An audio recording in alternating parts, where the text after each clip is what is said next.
Welcome to the online workshop for Net Zero and Wellbeing in Life. Please, next page, please. Okay. Oh, next one. Thank you. I am Makoto Morihara, Managing Director and Partner at Boston Consulting Group.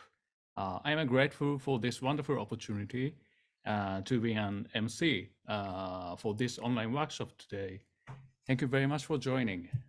And next page, please. Firstly, let me introduce today's agenda. First, we will have opening remarks from Dr. Kawamata from Ministry of Environment, Japan. Then we invite our first keynote speakers, Ms. Prasad from Ministry of Environment, Forest and Climate Change, India, and Ms. Arora from Confederation of Indian Industry. Following that, we will invite another keynote speaker, Ms. Lamhauge from OECD, and then move on to the presentations. Today, we're going to have 6 presenters from DAIKIN Industries Limited, Ministry for an Ecological Transition and Territorial Cohesion, France, Braskem, Sport Positive, Olio, and Sustainable Apparel Coalition. Lastly, we will have closing speech from Dr. Kawamata from the Ministry of Environment, Japan. Next, I will go over some points. This workshop is scheduled to last approximately 2 hours and 20 minutes until around 6:20 in Japan. We will have 10-minute break about 1 hour later. So please be aware that this session is being recorded. We plan to provide an archive recording after the event.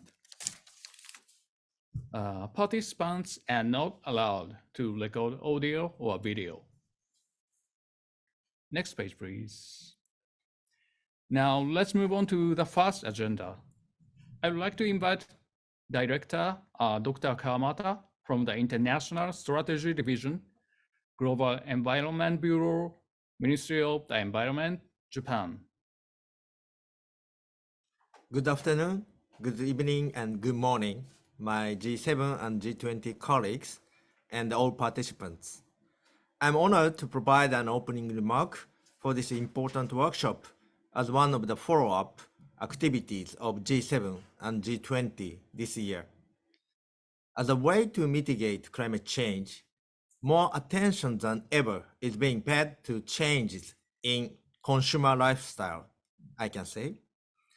IPCC 6 report dedicated one chapter for demand-side measures at the first time and find out about 40 to 70% greenhouse gas reduction potential in demand side. G7 Sapporo Climate, Energy and Environmental Ministers communique also emphasized lifestyle change and just established the G7 platform for net zero and well-being in life for sharing knowledge and experiences. Next slide, please. Japan and India co-host this workshop today. We are respective president of G7 and G20 this year, and also actively taking demand-side measures toward net zero and well-being in life. In Japan, we call our national campaign of lifestyle change as Dekokatsu in Japanese.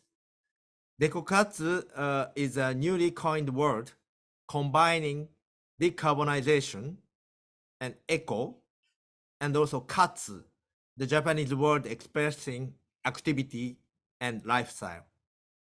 The policy has been initiated to strongly help citizens and consumers change their behaviors and lifestyles toward the achievement of the 2030 emission reduction target and carbon neutrality in 2050. Next slide, please.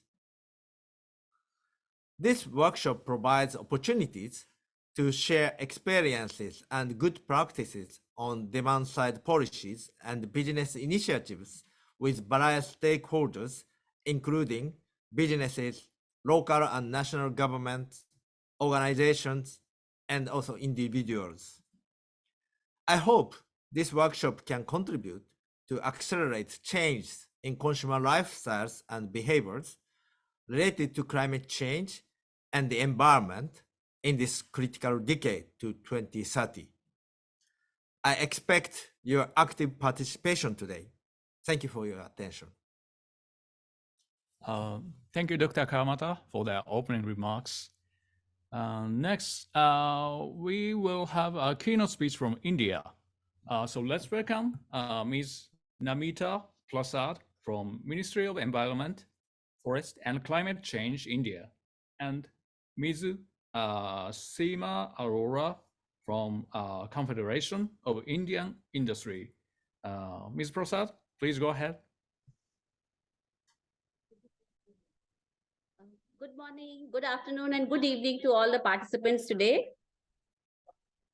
Thank you for inviting us to this seminar on net zero and well-being in life. It is a well-accepted fact that individual actions can have huge consequences. Today, we will present to this audience the Government of India's initiatives in this aspect, as well as on the LIFE initiative. Next slide, please. Next slide, please. So where did the concept of life or lifestyle for environment come from? So this word life, which means lifestyle for environment. And as Honorable Prime Minister Shri Narendra Modi declared at COP26, he said, today, there is a need for all of us to come together and take lifestyle for environment forward as a campaign. This can become a mass movement towards an environmentally conscious lifestyle. So in sum, life is an India-led global mass movement for mindful and deliberate utilization instead of mindless and destructive consumption to protect and preserve the environment. This was also a part of the cover decision of the Sharm el-Sheikh implementation plan at COP27 in Egypt. Next slide, please. So impact of life actions have actually been adopted globally. At the key findings from International Energy Agency's report on life lessons from India in 2003 were the reduction of annual CO2 emissions by more than 2 billion tons of carbon dioxide equivalent in 2030. Around 60% of the emissions saving by life measures could be directly influenced by governments, and reduction of per capita CO2 emissions in advanced economies will be 3 to 4 times greater than in developing economies. So this is the overall impact which life actions can have, which was studied by IEA. Next slide, please. So life actually finds a resonance across the globe, and we have tried now to present to see the global alignment of sustainable lifestyles. Next slide, please. So looking at sustainable lifestyles in IPCC, the IPCC Climate Change 2022 Mitigation of Climate Change Working Group 3 contribution to the 6th assessment report. Summary for policymakers says, demand-side mitigation encompasses change in infrastructure use, end-use technology adoption, and socio-cultural and behavioral change, which is the key. Demand-side measures and new ways of end-use service provision can reduce global GHG emissions in end-use sectors by 40 to 70% by 2050 compared to baseline scenarios, while some regions and socioeconomic groups require additional energy and resources. Demand-side mitigation response options are consistent with improving basic well-being for all. So this is actually focused towards the kind of impact that life can have. Next slide, please.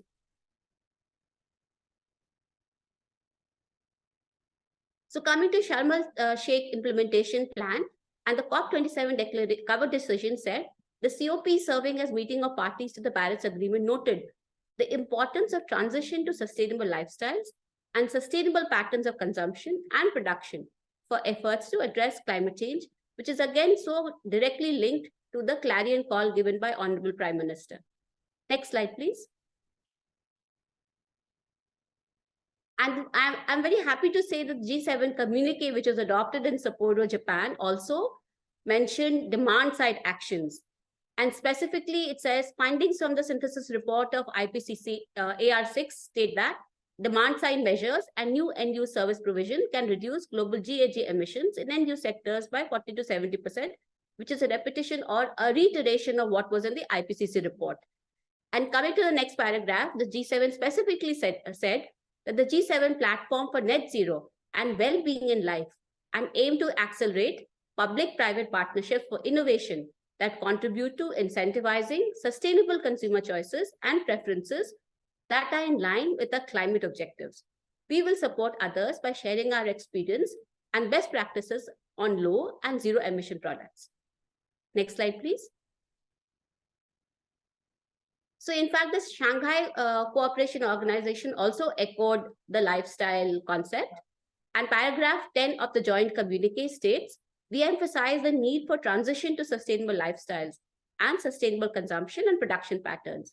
We emphasize the importance of using an approach to education that facilitates lifestyle changes and models of development and sustainability based on care, community, and cooperation. Next slide, please. And in fact, G20 again talked about how we can mainstream life. And a very big decision came in the G20 communique. Next slide, please.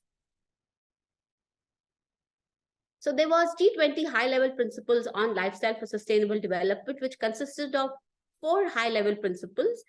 And they talked about promoting interlinkages between development, environment, climate agendas, and the associated goals, which are the heart of life for sustainable development approach, and aim to support international and national efforts towards meeting basic needs of all people, especially of poor people living in vulnerable situations. Then promote environmentally friendly individual and community behavior by using behavioral science approaches, such as nudging and incentives for sustainable and environmentally conscious lifestyles and choices. And to promote sustainable production, including through sustainable value chains, technological transitions, innovations, and investments in key areas. So these were the 4 basic life principles. Okay, so these were a part of the 9 life principles, because the 4 are exhibited in this slide. So can we have the next slide, please?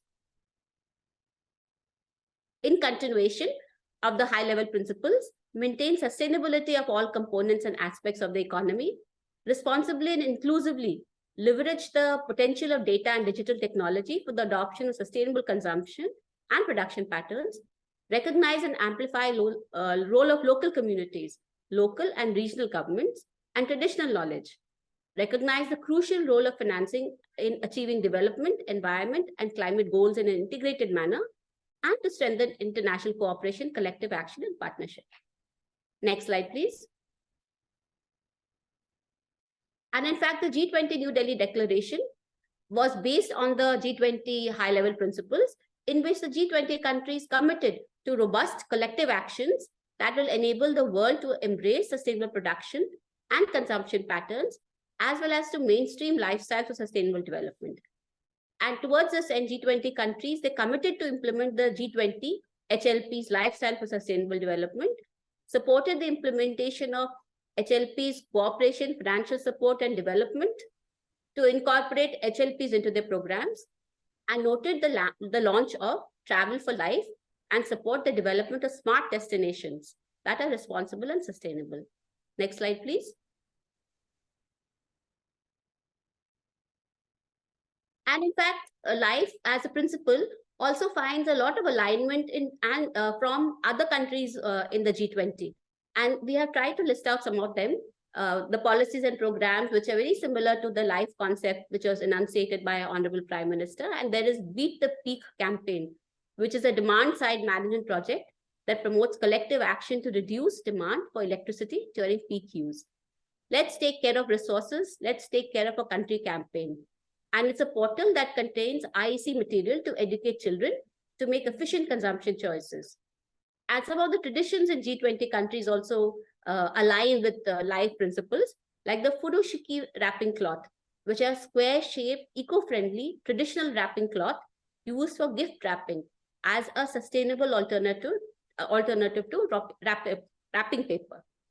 Then there's a Lagon philosophy of just right, which encourages a balance in life where every good is consumed in exactly the right amount and without any wastage. And there is a concept of milpa farming, which is a traditional farming method which uses intercropping to mimic the actual diversity which is found in a natural setting. So life has an alignment with a lot of traditions and campaigns across the world. Next slide, please.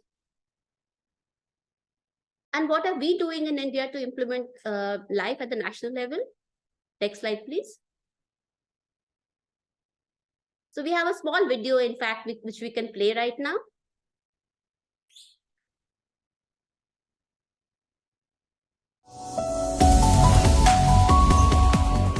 With the intent of propagating India's values of harmonious coexistence with nature, Honorable Prime Minister Narendra Modi announced his vision of Mission Life, Lifestyle for Environment, and gave a clarion call for global awakening and action towards mindful utilization of resources.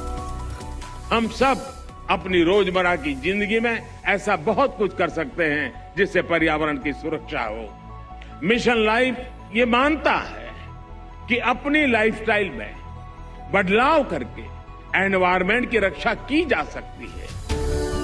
The Ministry of Environment, Forest and Climate Change has launched a mascot, Prakriti, to communicate the message of conservation of natural resources and effective waste management. Prakriti is the child of Mother Earth who carries forward sustainability message and nudges us into adopting environment-friendly lifestyle. Small steps taken by all of us would be a giant stride in our collective efforts to combat climate change. Mission Life has 7 themes linked to our daily lives under which pro-planet actions can be taken by all of us. These themes are Save Water, Save Energy, Say No to Single-Use Plastic, Reduce Waste, Reduce E-Waste, Adopt Sustainable Food System, and Adopt Healthy Lifestyle. In order to mainstream life actions in our daily lives, 2 dedicated portals have been created, Mission Life and Meri Life. Mission Life portal is a knowledge repository comprising useful information on life and also social media, creatives, videos and events and such other awareness material on life. The Meri Life portal has enabled effective monitoring and assessment of individual as well as collective actions on life. Number of events related to life have been organized individually as well as collectively, as also by various departments, organizations and institutions. Mission Life is about creating a culture of sustainability and promoting eco-friendly practices. It inspires individuals to make small actions in their daily lives and join hands with millions of pro-planet people across the world for a sustainable future. Our choices and our behaviors, both individually and collectively, can have a tremendous impact on the environment. Mission Life is about democratizing the battle against climate change. We are all trustees of planet Earth. Let us come together and join hands with Prakriti in implementing Mission Life and make a difference to the Earth we live in.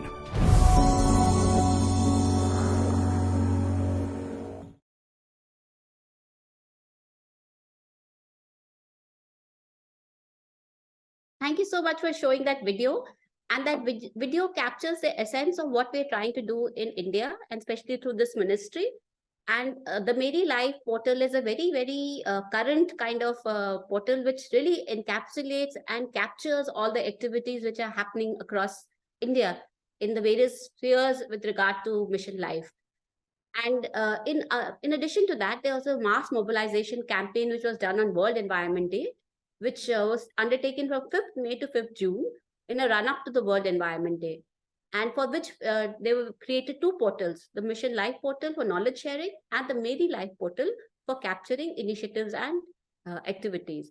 And in fact, we had 1.6 million live events which were undertaken in the month-long campaign, and 26 million individuals participated in various live activities and events, and 24 million individuals took the live pledge for environmentally sustainable behavior. And what were the events? They included cleanliness drive in wetlands, bicycle rallies, live hackathons, youth conclaves, beach cleaning, garbage cleaning and removal, etc. Next slide, please. So what are the behavioral nudges which India is trying to initiate for sustainable lifestyle? So I will talk a little bit about that. The next slide, please.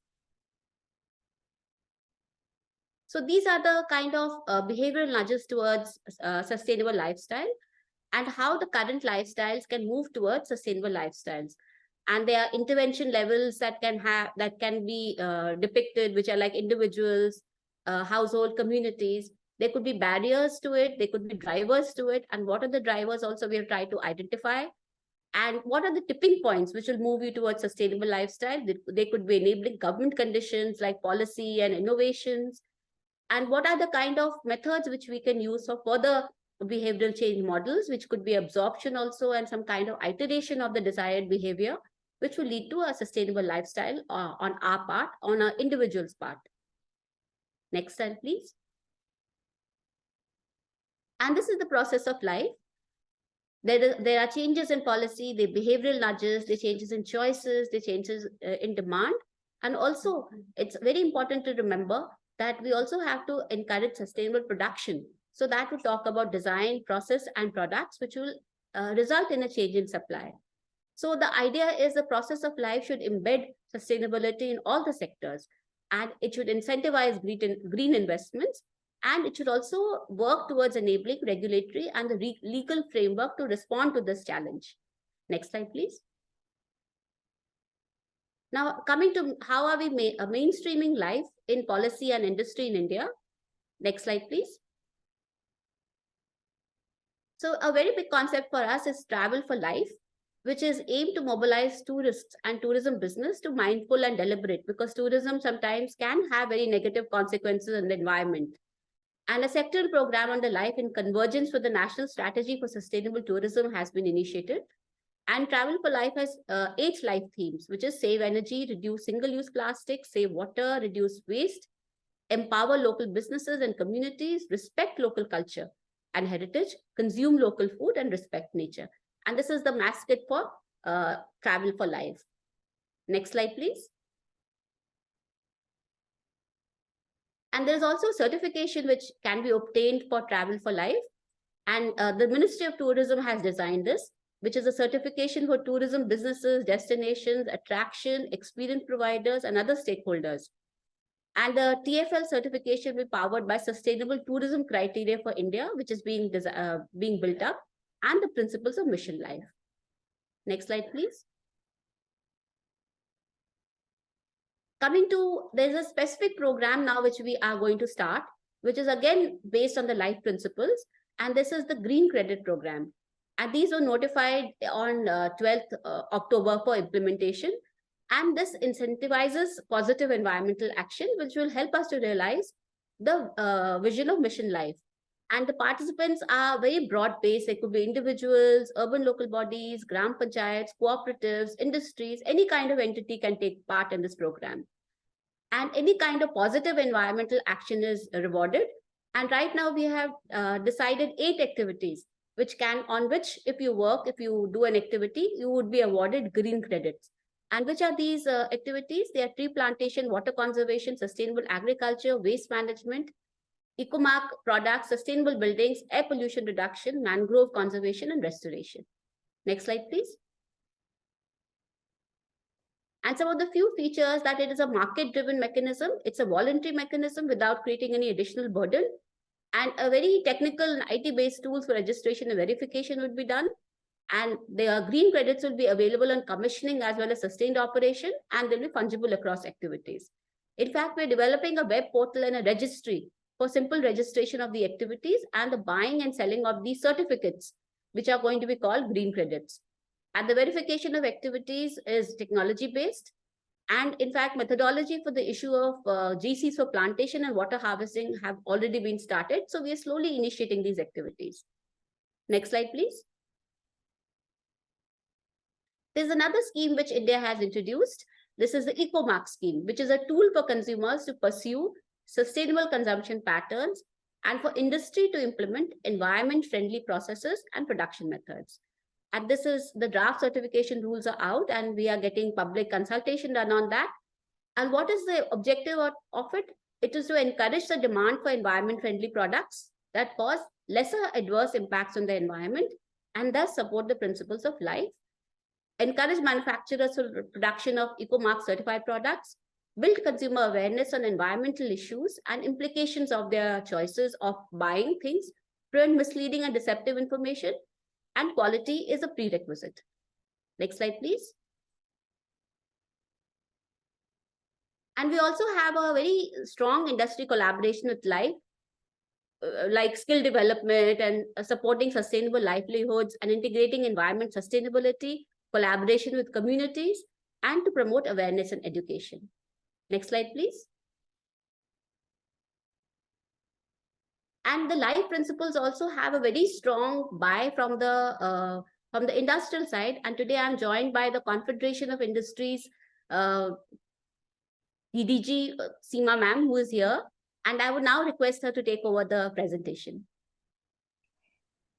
Thank you, Nameeta ma'am, and good afternoon, good evening to everybody who's joined. And we are really delighted to be a part of this webinar. I think ma'am has very truly explained what is really required. Very quickly, CII, as she said, it's a 129-year organization. For past 3 decades, we've been working on areas of sustainability. Today, I'll just quickly show you how our work through our centers of excellence aligns very, very closely with what the LIFE mission in India is trying to achieve. And we work closely with our 10,000 plus direct members to achieve this. The first example is our Center of Excellence on Water, which is really working very closely with industries through using a digital tool called the WattScan. They do water audits. We've had more than 350 water audits. We've covered over 30 plus drought-prone districts and 15,000 stakeholders sensitized and 4 billion liters of water saved. This is all through demand side as well as through changes in the production, as was mentioned. So both sides are covered in the results that we mentioned. Similarly, we have a very, very large initiative on the building side run by our CII Godrej Green Building Center. We have the largest green building footprint in India outside of the United States, totally aligning with Mission Life objectives, where the infrastructure, as ma'am was saying, has actually been built to take care of all of the kinds of life mission principles. So this 7.3 billion square feet of green building has actually resulted in huge amount of CO2 reduction. We also do energy audits, which has resulted in a lot of energy saving. So there are multiple areas within the buildings that are also actually taken care of in terms of water, in terms of the products that go into the supply chain. They are also green co-rated. So whatever goes into the supply chain is also taken into account. If we move to the next slide quickly. Through our Center of Excellence for Sustainable Development, single-use plastic, as was mentioned, is one of the main focus also. We have been working through an India Plastic Pact, where businesses have signed up voluntarily to look at how they can reduce the amount of plastic packaging, the virgin plastic packaging that they're using. They have targets, and we have many examples of design changes that have taken into play, into the product design, into the packaging design as well, to reduce this. There's a very, very important initiative on air pollution. As ma'am mentioned, there's a green credit program, and this actually closely aligns with what she mentioned about the green credit program as well, because we here work with communities to help them understand how they can use sustainable agriculture practices and reduce air pollution and reduce the CO2 emissions. Finally, there's a Food and Agriculture Center of Excellence, which is aligned to the sustainable food principle that was mentioned, sustainable food pillar of the LIFE mission, where we are working very closely with farmers across the different crop value chains and working also on food safety, on post-harvest practices as well. So here are the examples of CII, and I'm only presenting a few examples of what we as an institution are doing, and we are very privileged to work with the Ministry of Environment and Forest, even on the Green Credit Program and the EcoMark scheme. So with this, I'll just hand it back to ma'am for closing the presentation. Thank you, ma'am. Thank you so much, Seema ma'am. And I would like to leave with you with a small message about Prakriti, which is Mission Life. And here I would like to add that Prakriti, which is a little child, which you can see here, is actually the mascot of Mission Life. And Mother Earth has sent her to inspire people of the world to take actions to protect and conserve the planet. And Mother Earth has shared 3 things with Prakriti to help her on her journey. First is the tiara of flowers, which you can see on her head, to keep her happy and energetic. Second is the badge of life, which you can see she has a little badge, which will remind people of life. And this badge can also be given to people who are engaging in such activities which contribute to betterment of the environment. And third, if you can see, she has a little bag. And the little bag is a bag of hope, that whenever someone harms the environment, she can take out eco-sustainable practices from her bag and offer a sustainable alternative, so that people can adopt the Mission Life. And thank you so much. And I will leave you with a small video, which I would request the organizers to please play.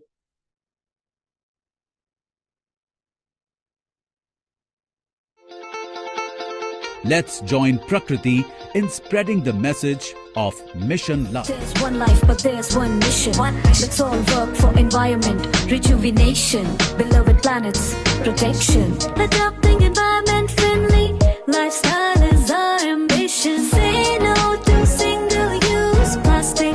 Let's use stairs instead of lift. Save water, segregate waste, reduce overconsumption, and reuse again. Together we can, together we will, together we will achieve this ambition. There's one life, there's one mission. Let's all work for environmental rejuvenation, beloved planet's protection. Let's choose life for green planet vision.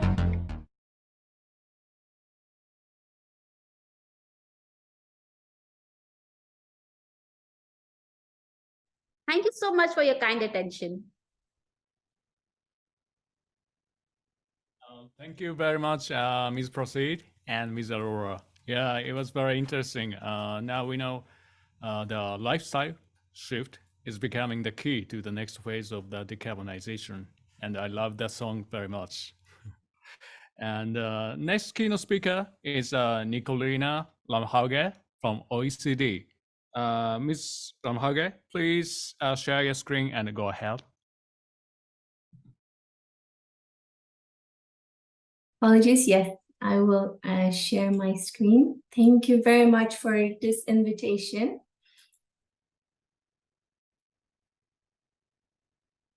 Okay, just to confirm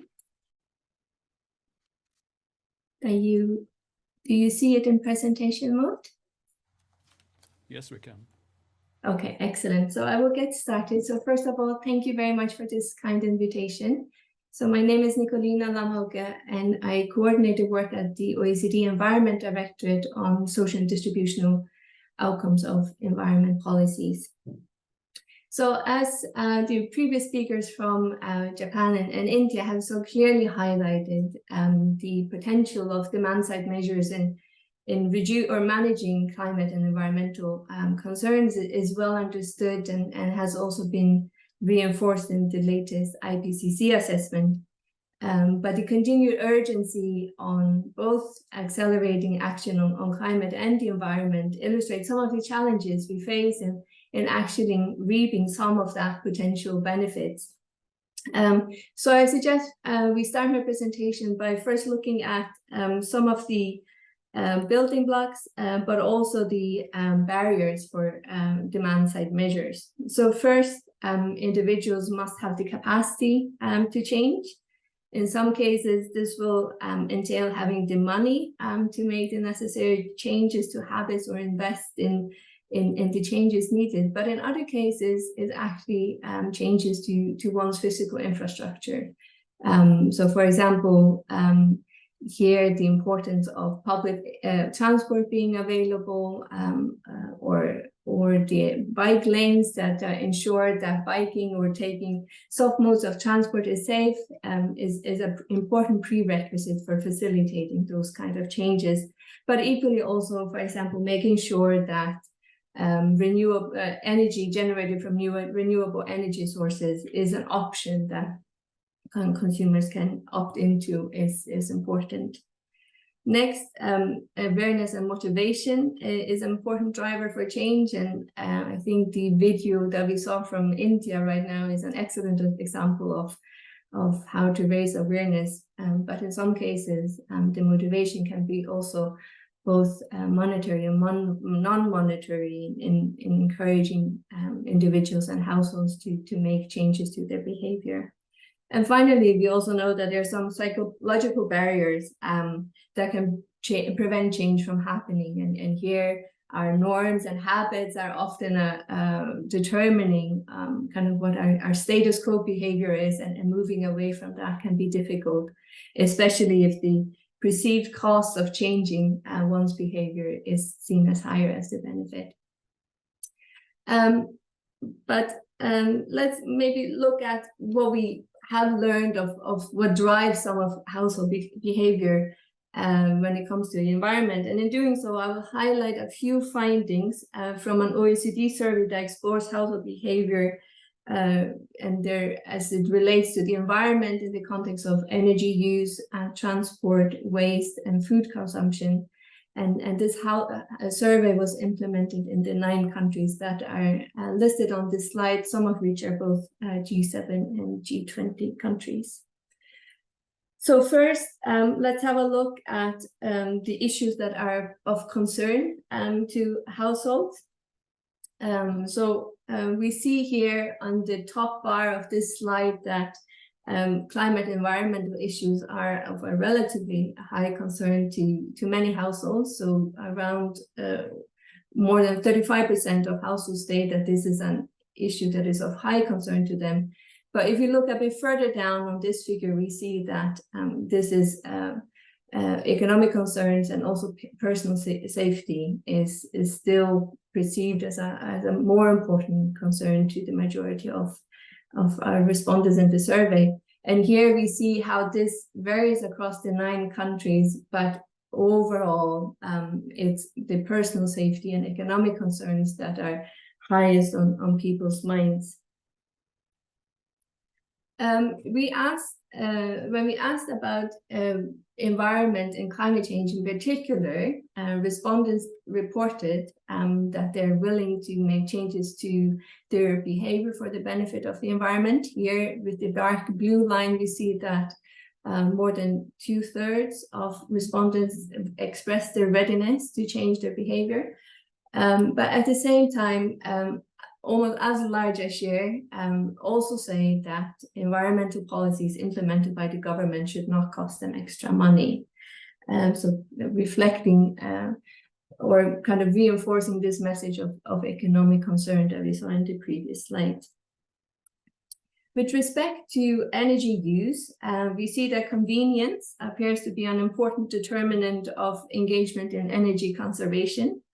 And this is because we see households predominantly engaging in behaviors that are relatively low effort and do not cost them a lot of money, are easy to undertake, and do not necessarily have big impacts on their perceived level of comfort. So in this first bit of the slide, we see with the light green and the dark green bars, or part of the bars, that almost 90% of respondents indicate that they often or always turn off the lights when leaving the room. But when we ask them kind of the frequency at which they minimize the use of heating or cooling, this number reduces to around 2/3, and we see similar numbers when it comes to air drying laundry and also minimizing hot water use. When we examine the reasons that respondents cite for not engaging in more energy conservation behaviors, we see that around half of the reasons cited include forgetfulness, lack of awareness, and difficulty in changing one's behavior. And And while there's some variation across countries, many of the reasons that are cited can be addressed through relatively low-cost measures, such as reminders or increased awareness on the environmental impact of one's behavior. The survey also explores household installation of low-emission energy technologies.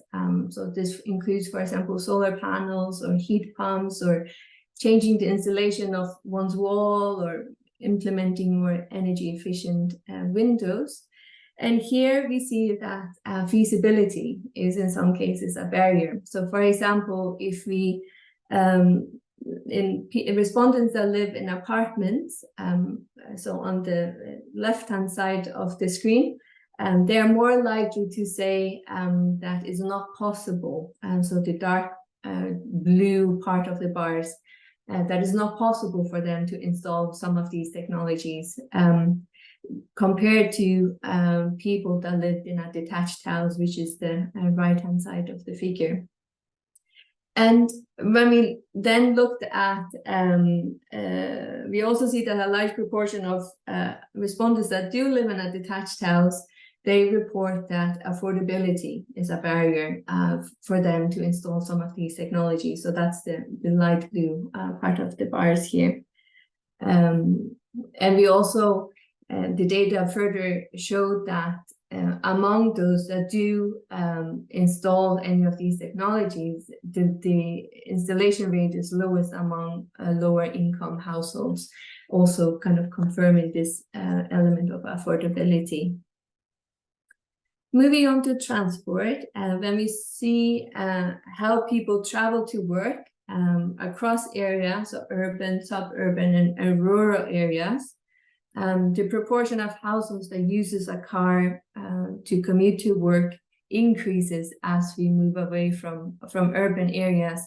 And at the same time, the share that uses public transport or other modes of transport, such as walking or biking, decreases. When we look across countries, we see that the choice of transport differs by country given the contextual circumstances of the given countries. And we see, for example, that in the proportion of respondents that walk to work is highest in the UK, whereas in Canada and the US, respondents are more likely to report that they take a car when going to work. We also ask people that regularly do use a car to commute to work, what would encourage them to use that car less.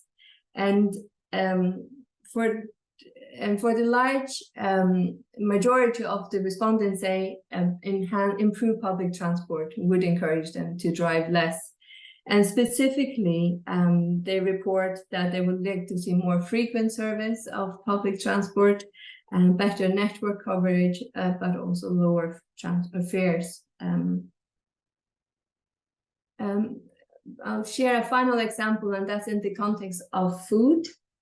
And here we asked respondents if they to share with us the relative importance they place to environmental priorities when purchasing the food, and this includes whether the food was locally produced, if it was organic, and the carbon footprint of the food, but also the importance they place to other non-environmental priorities. And here it included affordability, the taste, the freshness of the food, and whether it was healthy or not. In this figure, we compare the responses we received by people that expressed a high level of environmental concern. So that's on the right-hand side of the figure, the dots on the right-hand side, compared to those that expressed a low level of concern for the environment.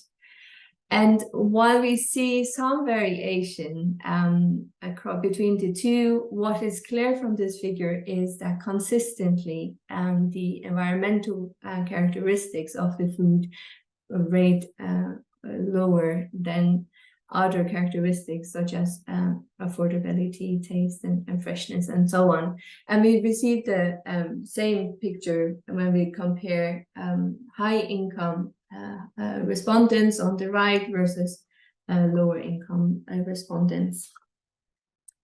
So just to kind of conclude with some final takeaways, a central cross-cutting finding is that of affordability, availability, and convenience in determining household choices, and in turn also what may encourage them to change their behavior.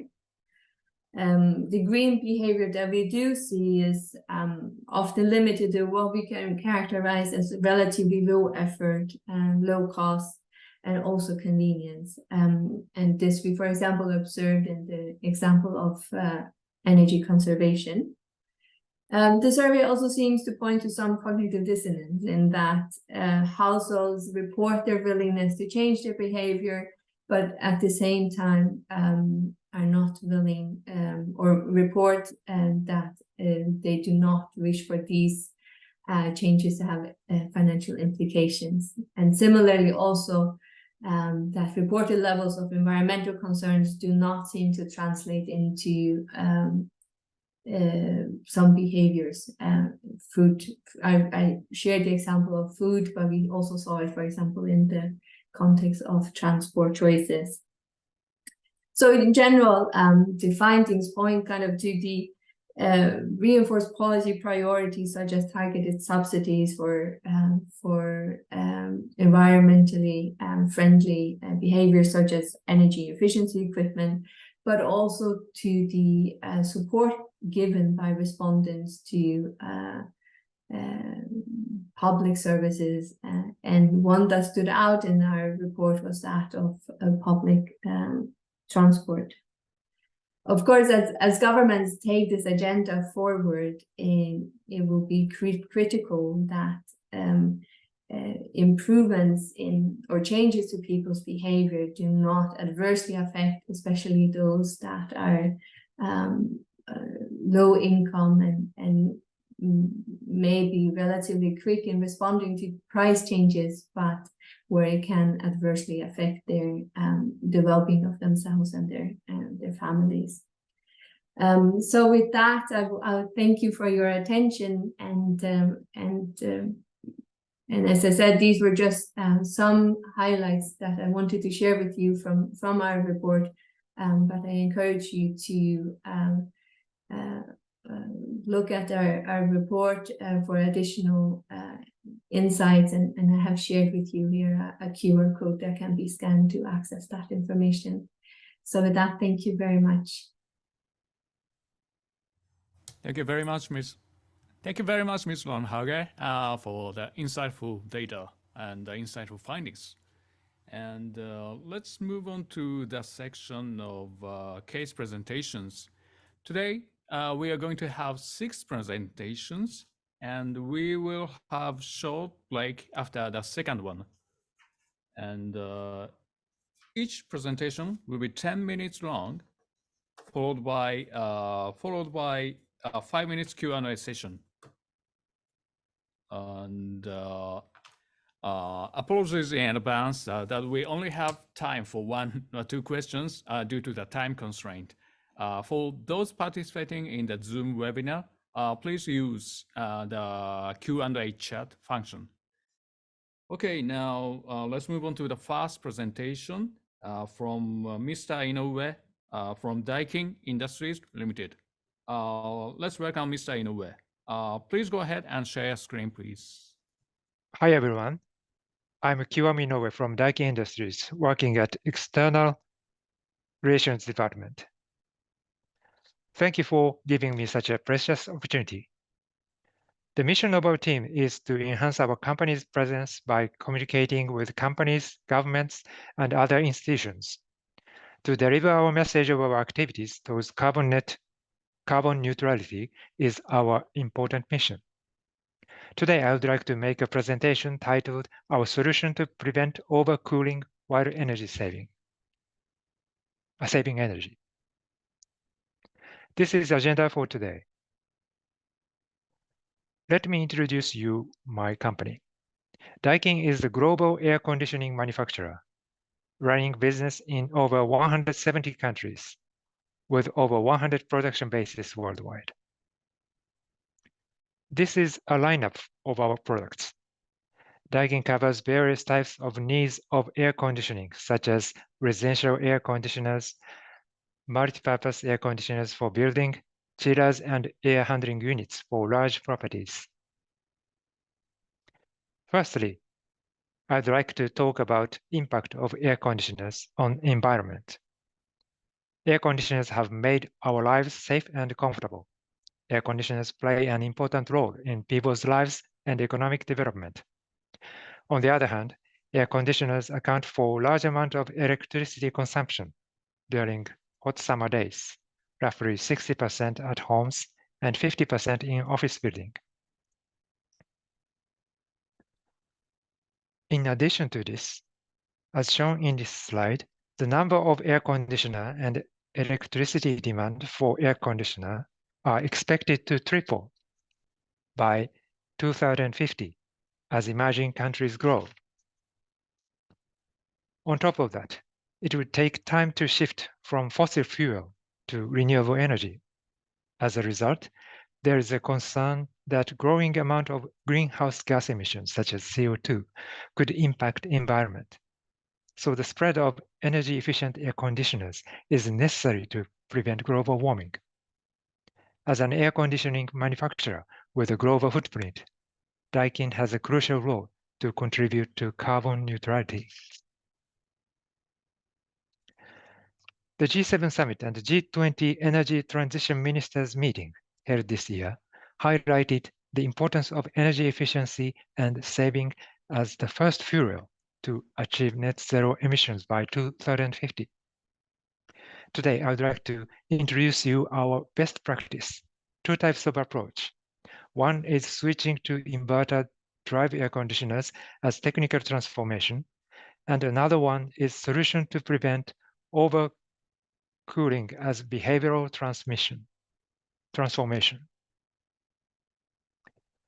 Let me explain the first approach, inverter drive air conditioner. Inverter contributes to greater energy saving and comfort.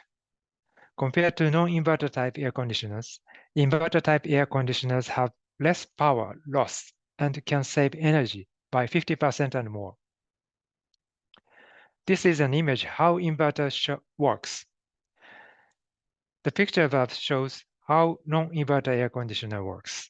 Start and stop operation. This uses more energy. The picture below shows how inverter air conditioner works.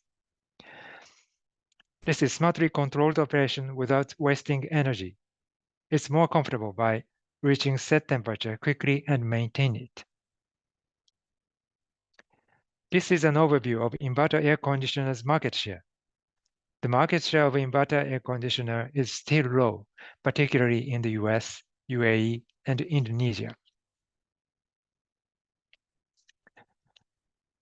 For the spread of inverter air conditioners, it is necessary to raise awareness of energy-efficient air conditioner among customers. Our second approach is a solution to prevent overcooling with ventilation and air conditioner. This is a typical view of office in ASEAN country. It is so cold that people wear a jacket. We call it overcooling. The set temperature is 23 degrees Celsius. Our solution is a system of ventilation and air conditioner that can simultaneously achieve energy saving and comfortability even at setting temperature 26 degrees Celsius. At setting temperature 23 degrees Celsius, it's very cold. The current natural ventilation system produces energy loss because people set low temperature to cool down hot air from outside through fans. This method is mainstream in Asia. The first solution is to replace fans with total heat exchanger, so-called energy recovery ventilation, ERV. ERV taking fresh air with keeping cool inside the room. This allows us to feel comfortable even at 26 degrees Celsius. This system is estimated to reduce energy consumption by 34%. The second solution is DX coil. If the outdoor temperature is higher than indoor temperature, DX coil cools air from outside. People feel more comfortable with ERV and DX coil. The third solution is sensor interlocking. 3 types of control are incorporated into this system. First control is to make air pressure inside the room positive to reduce airflow from outside. The second one is CO2 control. CO2 control automatically reduces ventilation airflow when CO2 concentration is low, for example, fewer people in the room. The third control is interlock control. Interlock control automatically turns off air conditioner when it's not so hot outside. The third solution with interlocking enables to achieve 47% of energy saving and comfortability. They can provide all these solutions to customers. This is a summary of my presentation. To enhance energy efficiency and saving is very important as a first fuel to achieve net zero emissions by 2050 at the latest. Our first message is switching to inverter drive air conditioners as a technical transformation. For the spread of inverter air conditioners, it is necessary to raise awareness of energy efficient air conditioner among consumers. Our second message is to prevent overcooling. This approach enables to keep setting temperature of 26 degrees Celsius as behavioral transformation. In Asia, proposed ventilation systems are key solution to achieve decarbonization through setting higher temperature than the current setting temperature. Our third message is sharing the benefits of these two approaches, such as saving costs and comfortability with consumers. We have been shared our best practice with people in Asian countries through easy to understand catalog and flyers in collaboration with our distributors. As a result, Bangkok City announced to launch campaign to increase air conditioning set temperature by 1 to 2 degrees Celsius. Another example, Malaysian government announced to set air conditioning temperatures at 24-25 degrees Celsius in government office building for energy saving. In Malaysia, people usually set air conditioner at around 20 degrees Celsius at offices and public facilities. The Malaysian government submitted Energy Conservation Bill, Energy Efficiency and Conservation Act to the Diet. We would like to share this best practice with more cities and regions to realize decarbonization and comfortability. Just for your information, Daikin will attend COP28 to share the benefits of inverter air conditioners at Japan Pavilion. We are looking forward to seeing you again at Japan Pavilion Daikin booth. That's for all my presentation. Thank you for your attention. Thank you very much, Mr. Inoue. Yeah, actually, now we know the air conditioning is will be more and more important, both for the mitigation and adaptation. And so let me pick up some Q&A from the chat. Okay. So, okay. The first question we have is key success factors. What kind of key success factor did you have to promote the inverter type air conditioning in some advanced countries like Europe or Japan? Any challenges, and how did you overcome that? Okay, thank you for your question. I would like to introduce two initiatives. The first one is raising awareness, benefits of inverter air conditioner. We have been sharing the benefits of inverter air conditioner to consumers, in collaboration with distributors. We prepared various kinds of materials For example, easy to understand catalog, flyers, and movies. We posted many kinds of movies on the homepage or YouTube, easy to understand. The second initiative is development of affordable inverter air conditioner. Generally, inverter air conditioner is more expensive than non-inverter AC. We developed air conditioner with cooling only type. This model is more affordable than the previous type in Asian market. Okay, thank you very much. The promotion and prices, it's very insightful for us. Okay, so can we move to the next one? Okay, Mr. Inoue, thank you very much. And we will move on to the next presentation. Next, we will welcome Ms. Valérie too from Ministry for an Ecological Transition and Territorial Cohesion, France. Ms. Valérie too, please go ahead and share your screen.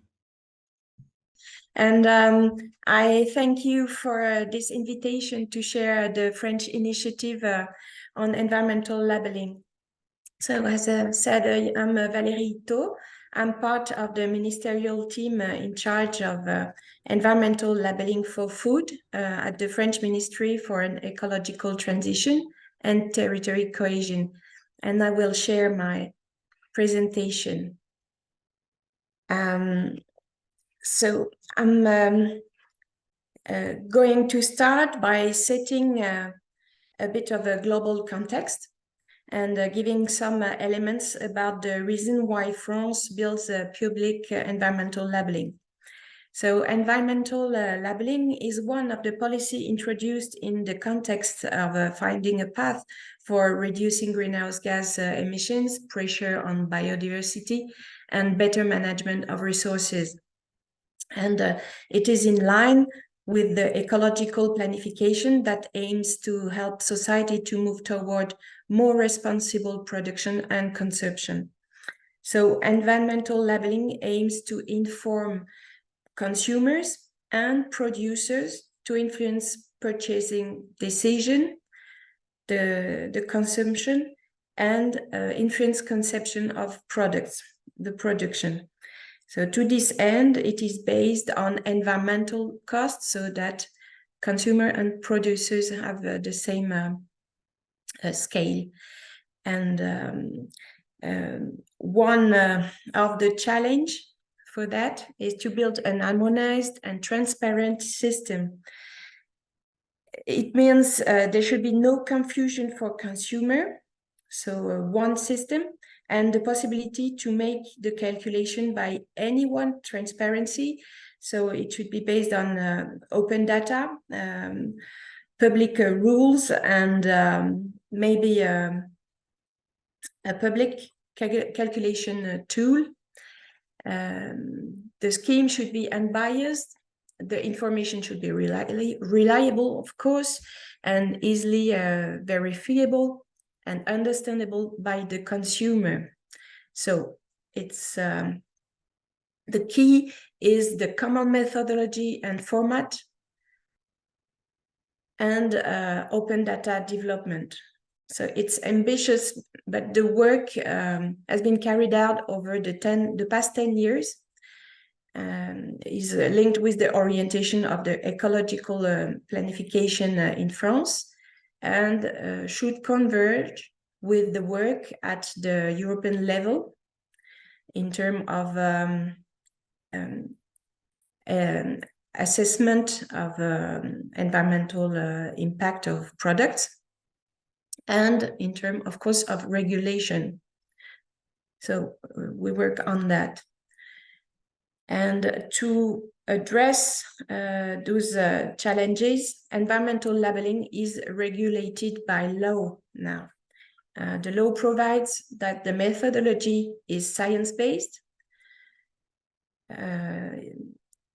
is a multi-criteria approach, and considers the life of the product on the entire life cycle. The implementation for food product is scheduled in 2024 in a voluntary framework. And for other mass product, it should be implemented in 2026, provides the law. I would like to draw your attention to the multi-criterial approach provided by law. The environmental assessment of the product goes beyond carbon footprint. So it goes beyond the assessment of greenhouse gas emission and takes into account loss of biodiversity, consumption of water and other resources. It's provided by the law. The environmental externalities of agricultural production and not only negative impacts have to be taken into account, like biodiversity, as said, and soil carbon and water and air quality. So a dedicated governance has been implemented to conceive the methodology and after to implement the scheme.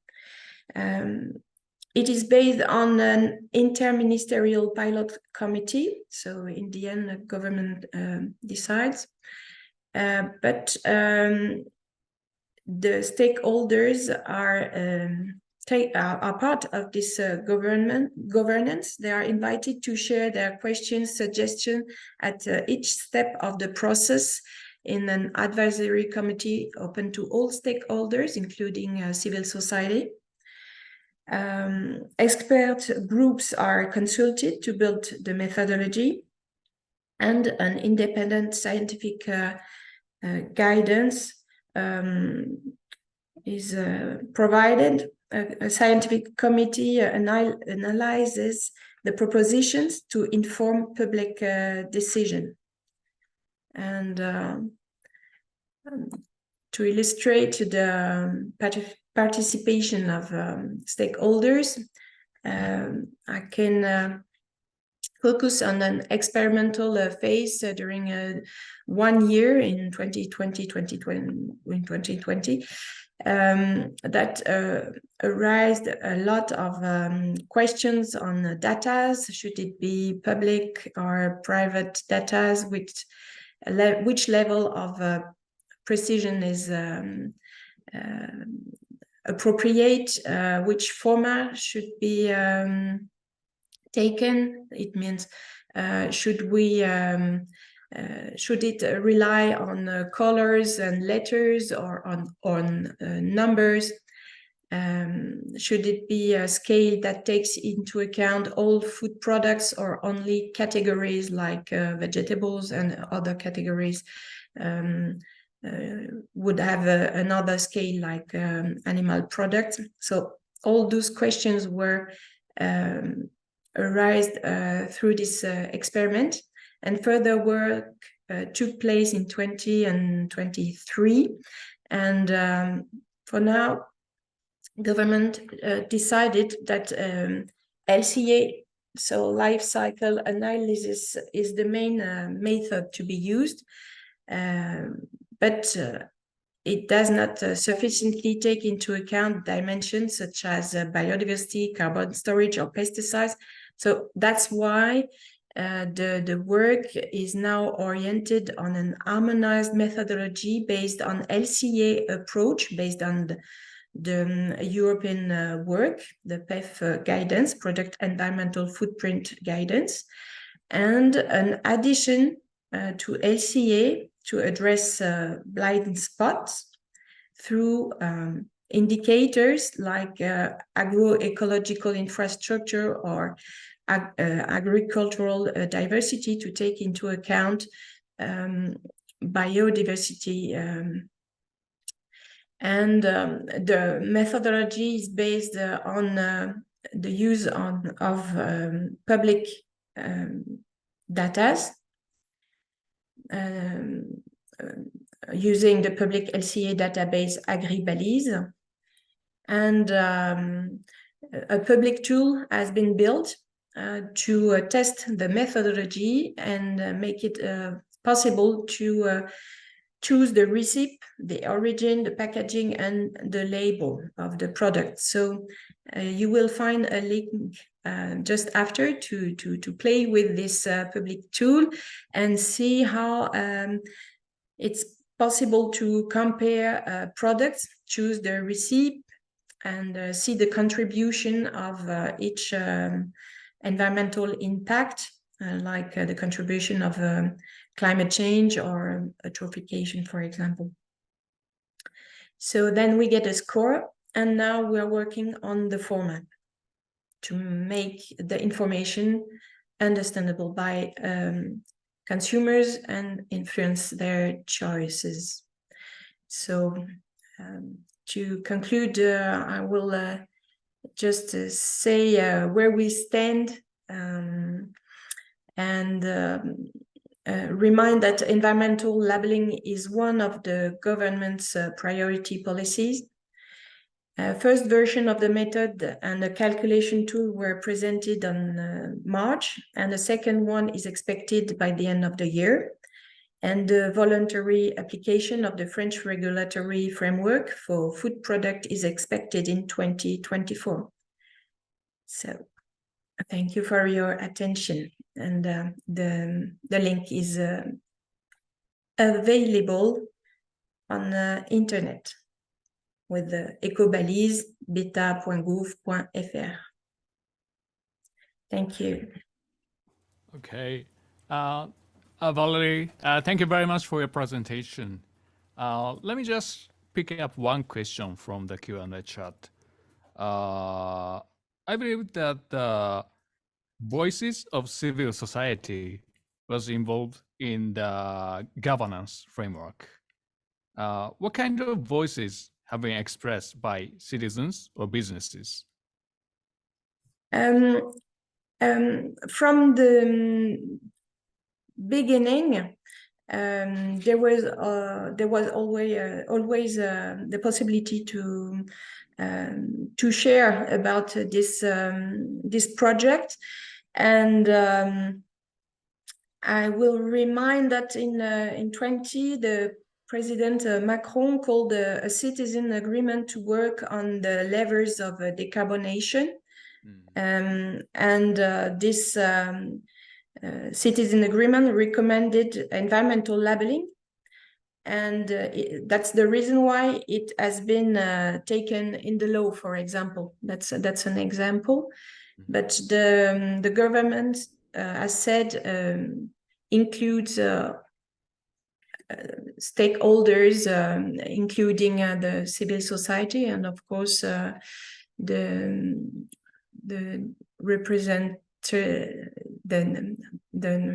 people representing firms and sectors, agricultural sectors.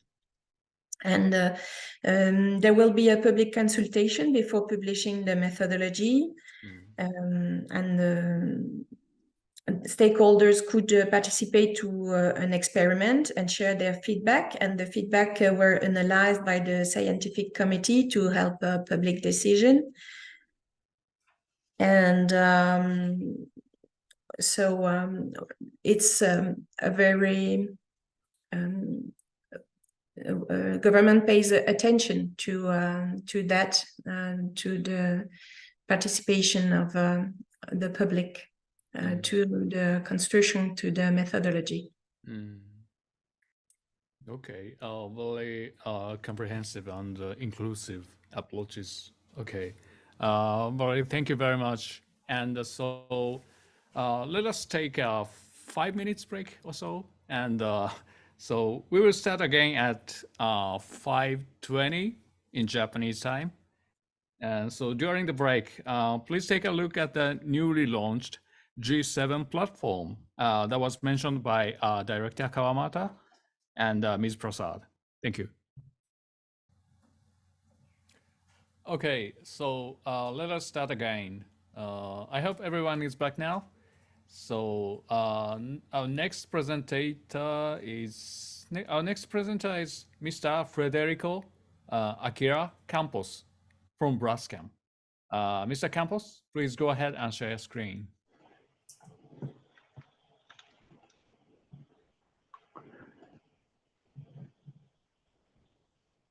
Hello.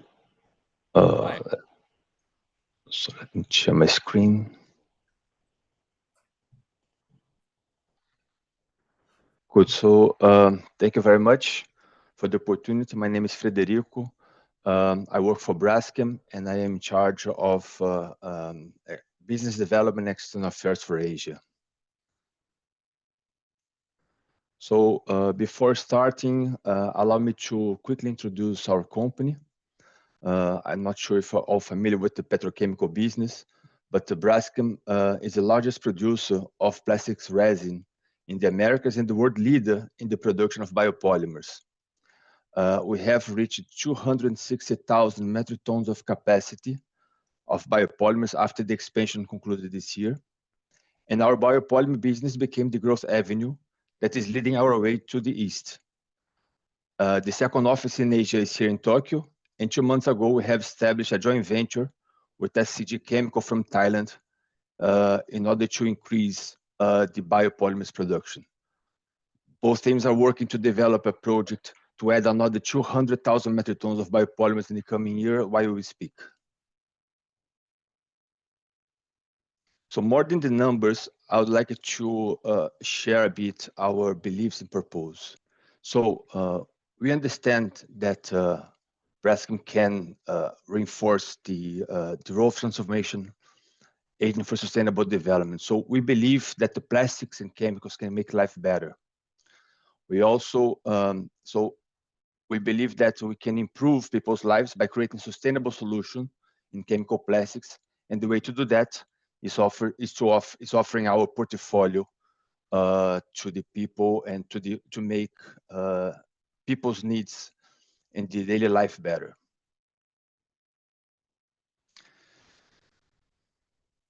So a bit more in details of our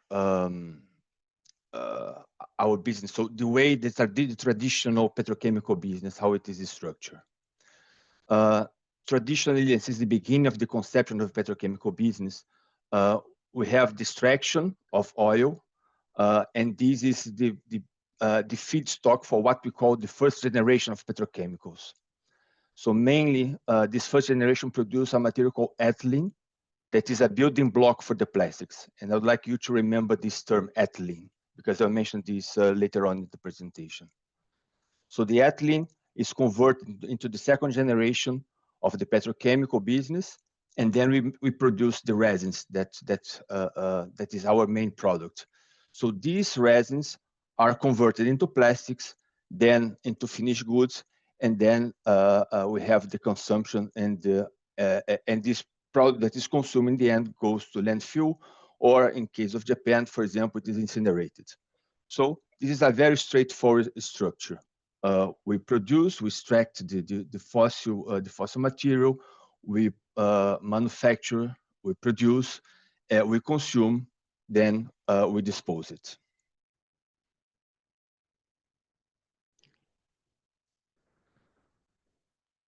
So think about our in our daily lives, right? So I think we have seen another comments about this, the use of or convenience, or about the use of the plastics and how it is in our lives, in our lifestyle. Think about the use of plastics in our daily lives, in the disposable materials that became a trend after the 60s. Think about the use of plastics in the hospitals. How to be the hygiene, and how is the safety for the people that operate in the hospitals. Think about the use of plastics with the food waste, or how we can avoid the food waste with the plastic, and how we can keep the food fresh without the plastics. So plastics is part of our lives since a long time. It was the revolution of plastics was indeed after the World War II, but along the time, the plastic became a the perfect material to even to replace other materials like a paper, like a wood, like a metal in our daily lives. But we had some problems with that, right? So there are in many countries we have seen or the waste management infrastructure is not there, it's not enough. We have maybe lack of awareness, lack of understanding of the impacts of our consumption and how how the disposable ends in the end, whether in the rivers, on the beaches, or even in the landfills. So that's why the petrochemical industry in general is looking for solutions related to circularity. So plastics is a recyclable material. So in fact, after the landfill, after the waste, we can have a mechanical recycling that goes back to what we call the third generation of the petrochemical business, to the plastic converters, but also these plastics can be mechanical recycled and then goes back to what we call the first generation. So it's an oil that goes back to the first part of the petrochemical business and then follows the whole structure. So what I'd like to focus today is about what we call the low carbon circular economy. So how we can convert the CO2 that is captured from the environment and how this can become plastics from renewable sources.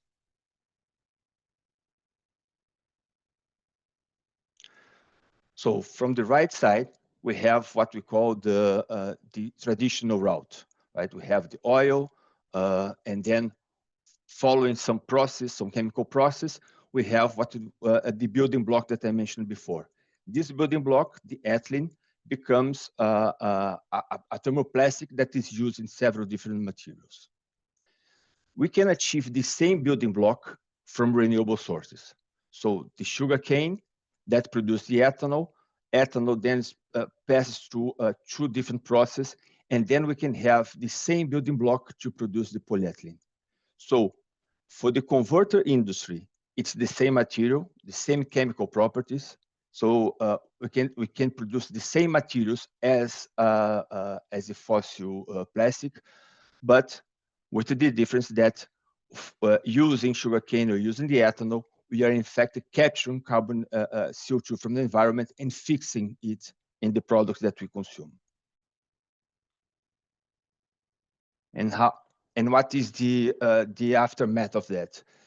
In the conventional plastic or conventional polyethylene material, for every kilo produced, we are releasing also about 1.8 kilos of CO2 equivalent.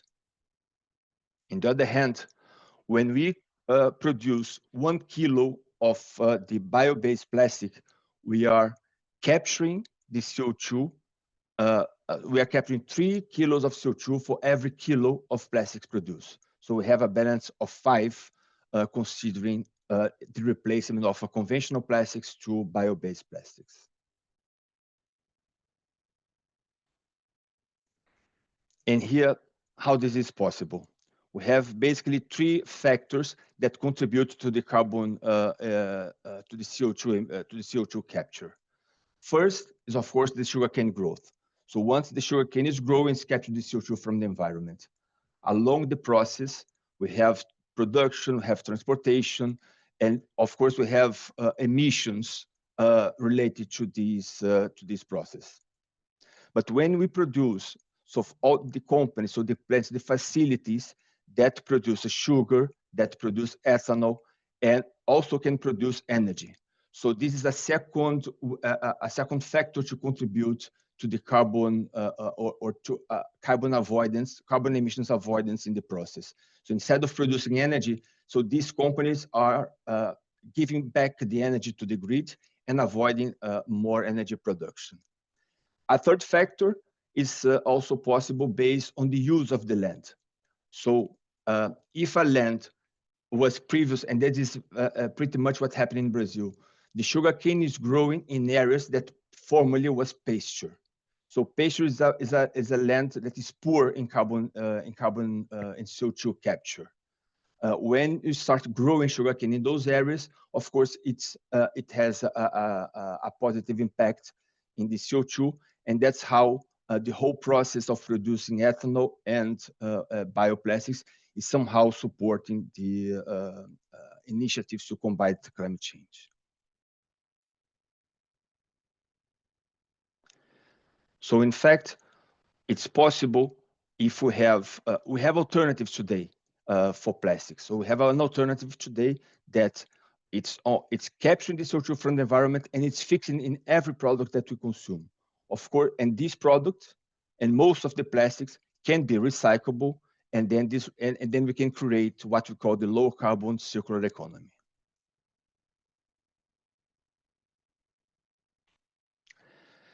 I don't have any intention here to make you believe that it's an easy path, that it's an easy journey. We have started, so we made the decision to produce the bioplastics back in 2007. We started the production 3 years later, and it took us almost 10 years to make another decision to expand our capacity. So what happened along this time? Certainly, the awareness about the issues of the plastic waste, the issues of the climate change, so that was raised along the time.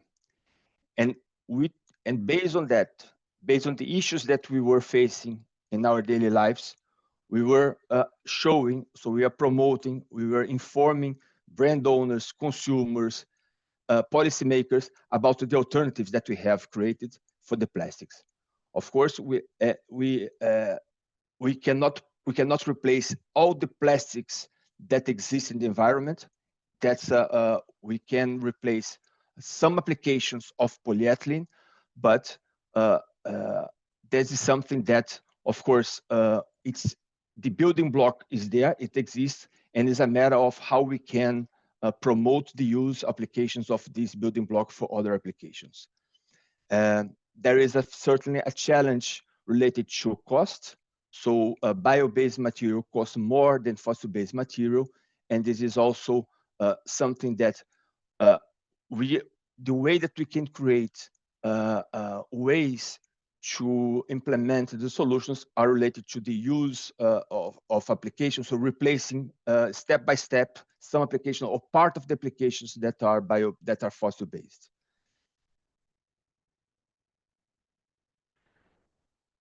But offering material, showing these to policymakers, promoting these with brand owners is not enough. So one of the initiatives that we have, and and this one I'm specifically proud of, is about education.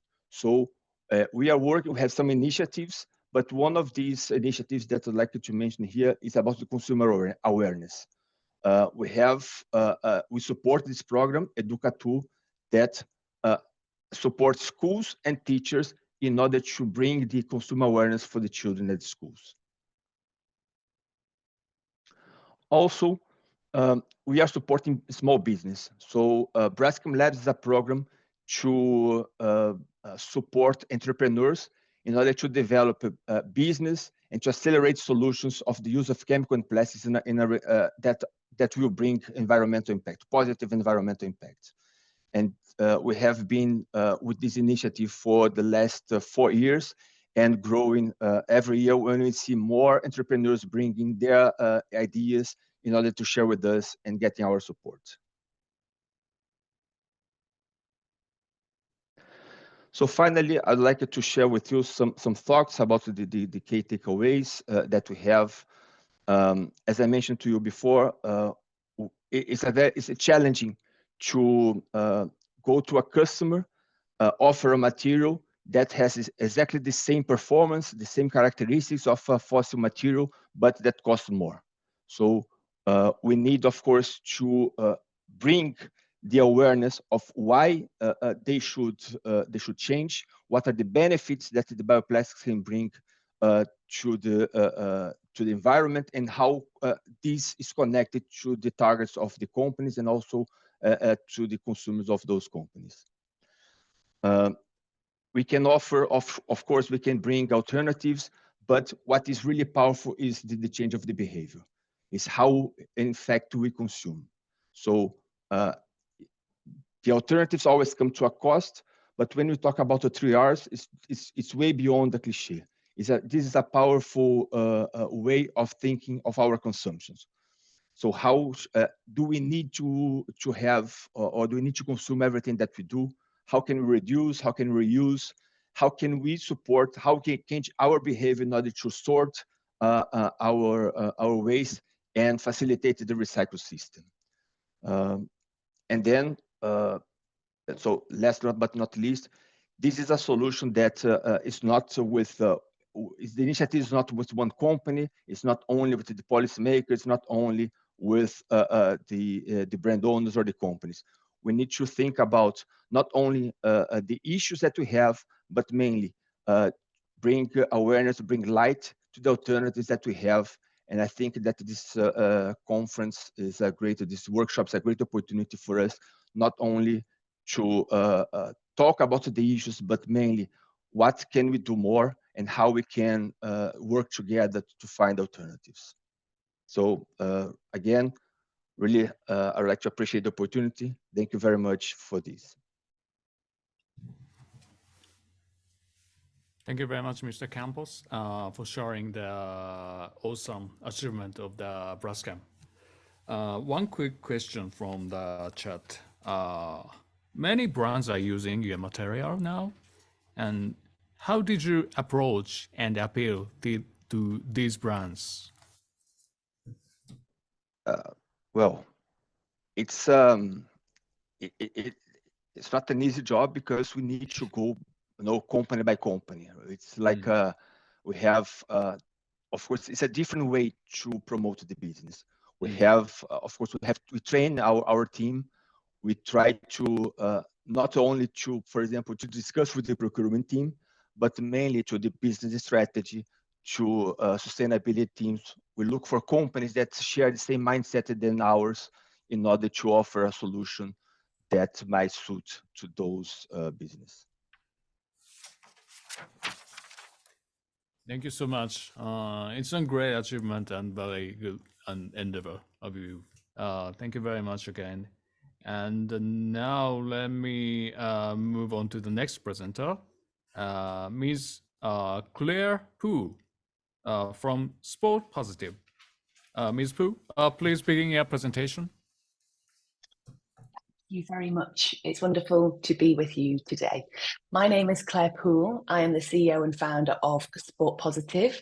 We do a number of initiatives, and what I'd like to speak to you about today is our Sport Positive Leagues.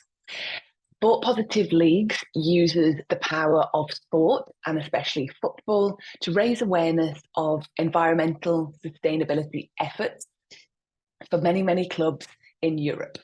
The league I'd like to speak to you about that we do today is the English Premier League. As Sport Positive as an organisation, our remit is to use the power of sport to increase action and ambition on climate change.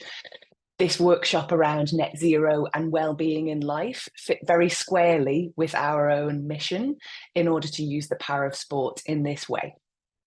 Next slide, please. As mentioned, at Sport Positive, we work globally to increase this effort across sport, and I am a leader in a lot of different areas around this, and therefore a lot of this work is driven out of our expertise over the past decade of working alongside sport. Next slide, please. When it comes to Sport Positive Leagues, the reason we started it really was for a number of different reasons.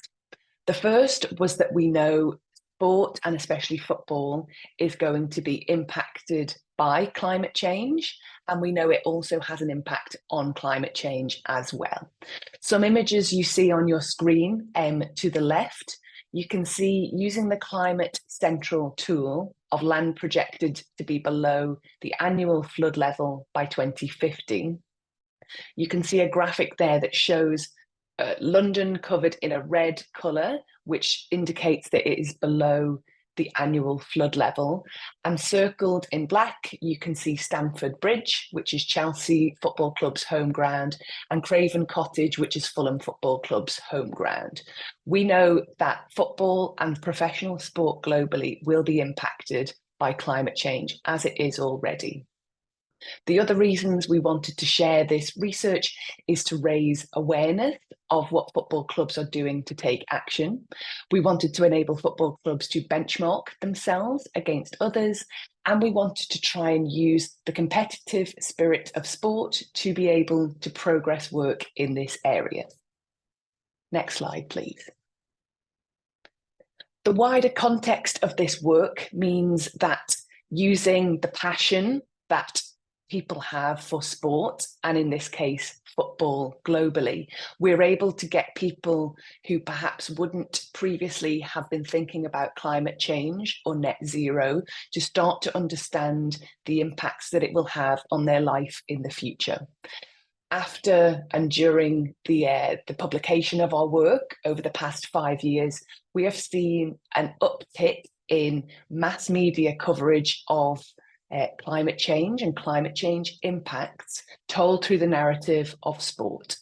Some screenshots here you can see from the BBC, from Sky, from BT Sport, now TNT Sport, who have done extensive documentaries in this area, which have been very well received. We can also see coverage from The Independent, from Reuters, from other international press outlets covering stories like this around football and climate change. And also we can see fans starting to care deeply about the actions that their clubs are taking. Next slide, please. We have done 5 versions of the English Premier League Sustainability Matrix by ourselves, Sport Positive, undertaken independently, but in congress with all of the Premier League football clubs who we share the information about. We work directly with the clubs and they share the information with us, meaning that we know when we put the table matrix together, it shows extensive information that is first-hand from the football clubs that we work with. We have also done the same matrix for the English Football League, Bundesliga and Ligue 1. Next slide, please. The nature of the league itself is that we look to, at the moment, 13 different categories of what professional football clubs are doing around environmental sustainability. The categories evolve every year, and every year the points designated get more difficult to achieve if clubs are not working holistically and strategically in this area. As you can see here, the categories that we share information on go from the policy and commitment of the clubs around environmental sustainability, clean energy, transport, food, water, waste, biodiversity, and others. It's great to see over the past 5 years the progress that have been made, and it's also wonderful to see that other sports as well are picking up on the work that we do and using our matrices to rank themselves against the categories that we put together.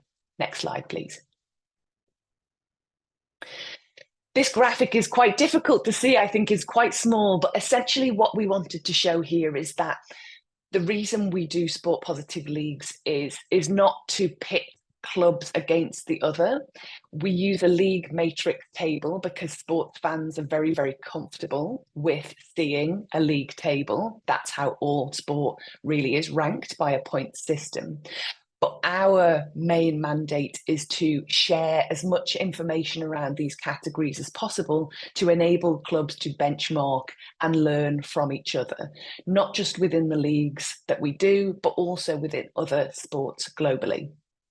It enables many, many other sports to benchmark, and we have been contacted by not just other football leagues, but also motor racing and basketball and athletics and others to say, we used your matrix and this is where we rank.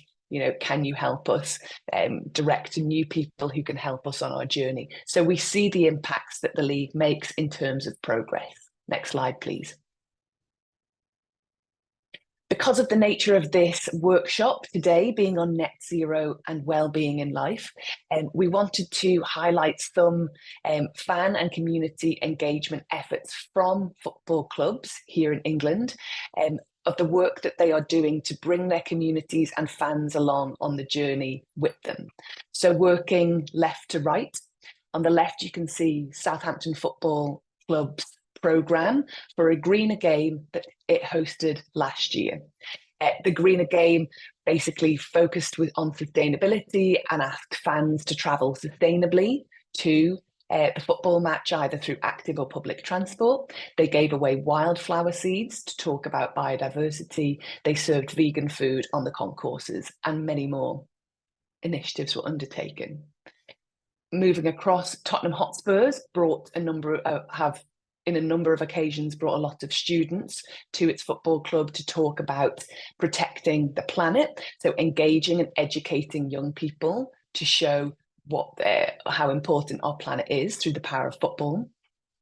Underneath that, you can see Anfield pupils helping to grow Liverpool's new pitch. Again, Liverpool Football Club fans and young people able to engage with the club, again around biodiversity, thinking about the efforts that go into growing the football pitch. Next over, Brentford Football Club promoting Veganuary at a West Ham game earlier this year.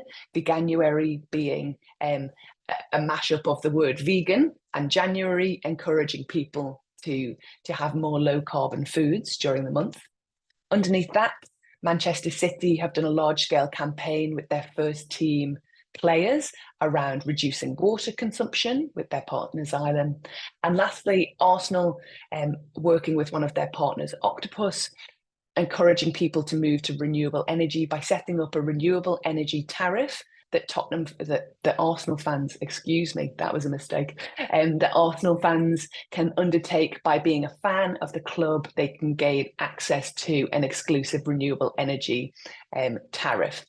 Again, all of these efforts showing how seriously football clubs are taking the impact, and also how they are looking to engage their fans and communities along with them in this work. Next slide. Clubs that provide a blueprint for leadership. This is just a short précis of what we have seen across global sport, where we see organisations that are leading the way in this area. We see every time that they are doing these 6 or 7 efforts. They have leadership at the top of the organisation that understands the importance of prioritising sustainability, not just because it is the right thing to do, but because it will create a sustainable long-term business model for their organisation.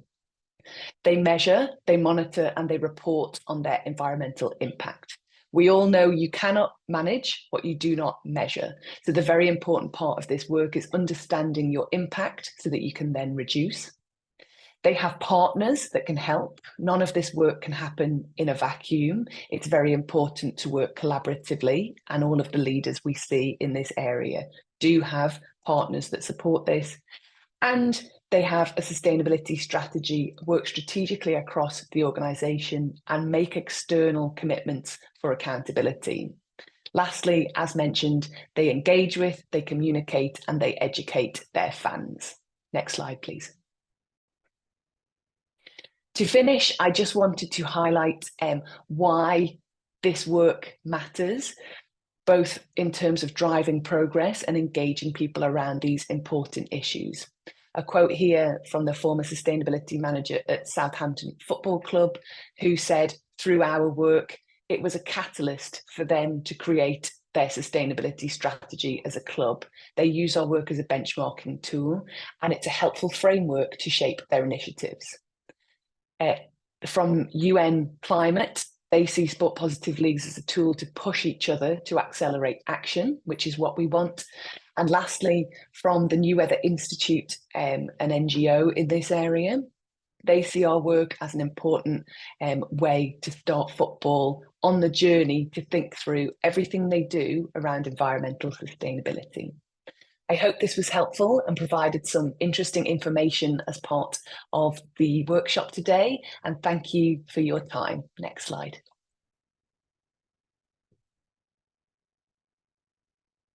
Okay.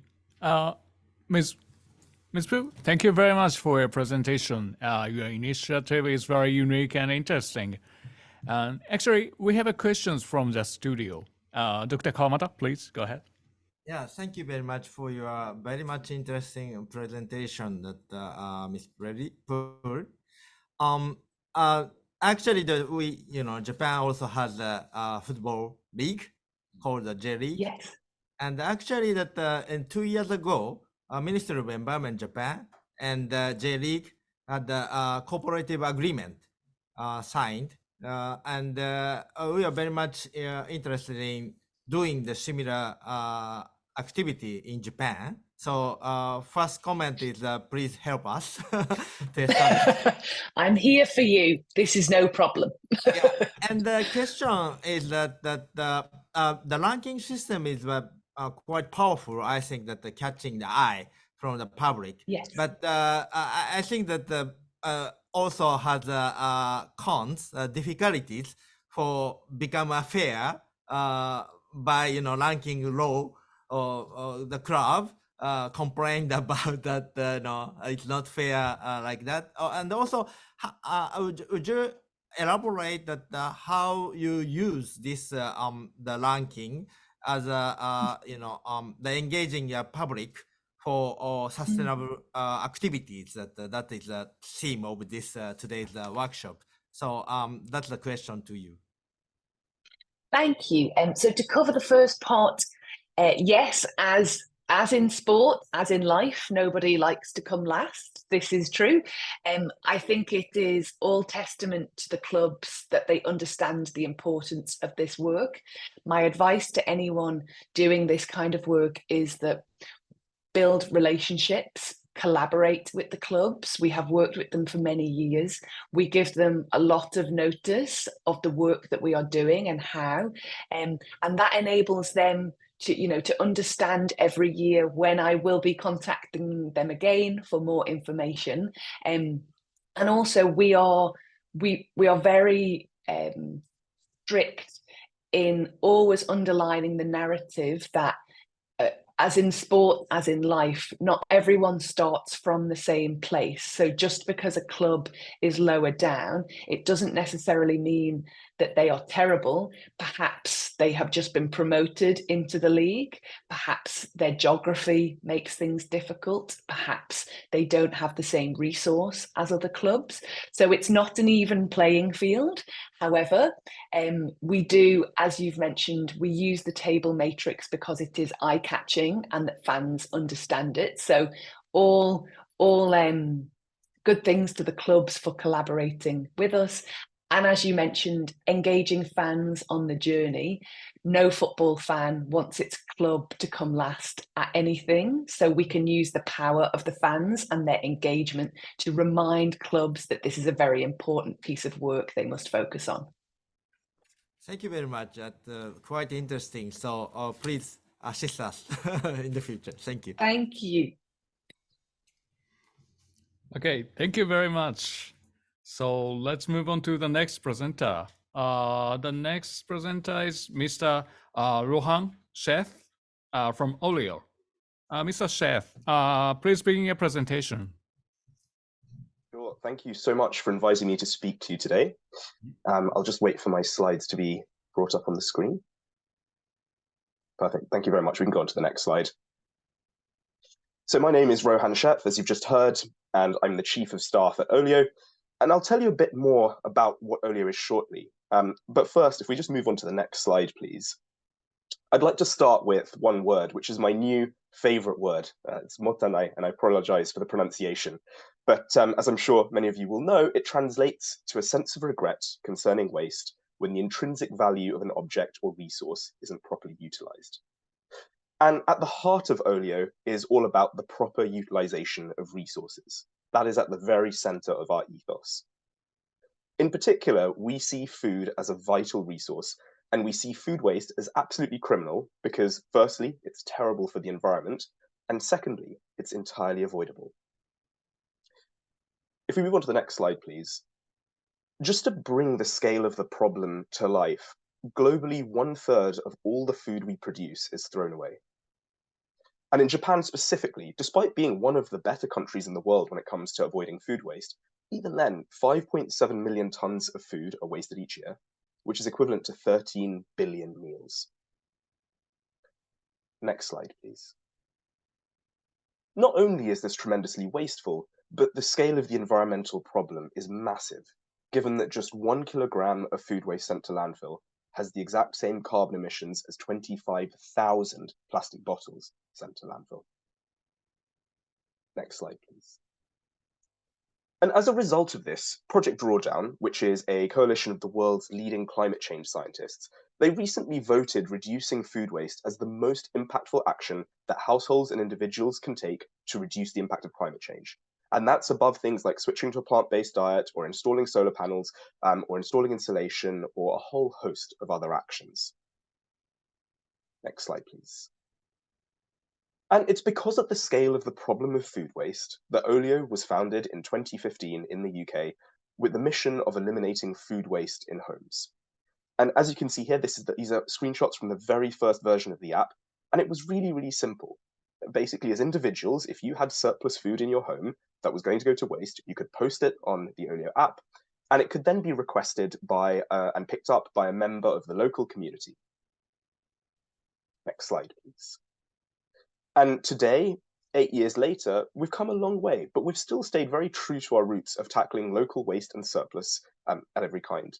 And while food waste is still our priority, we now also help individuals prevent non-food waste. And we do that by enabling them to not just give it away for free, but also to sell it, borrow it, or ask for it from a member of their local community. Next slide, please.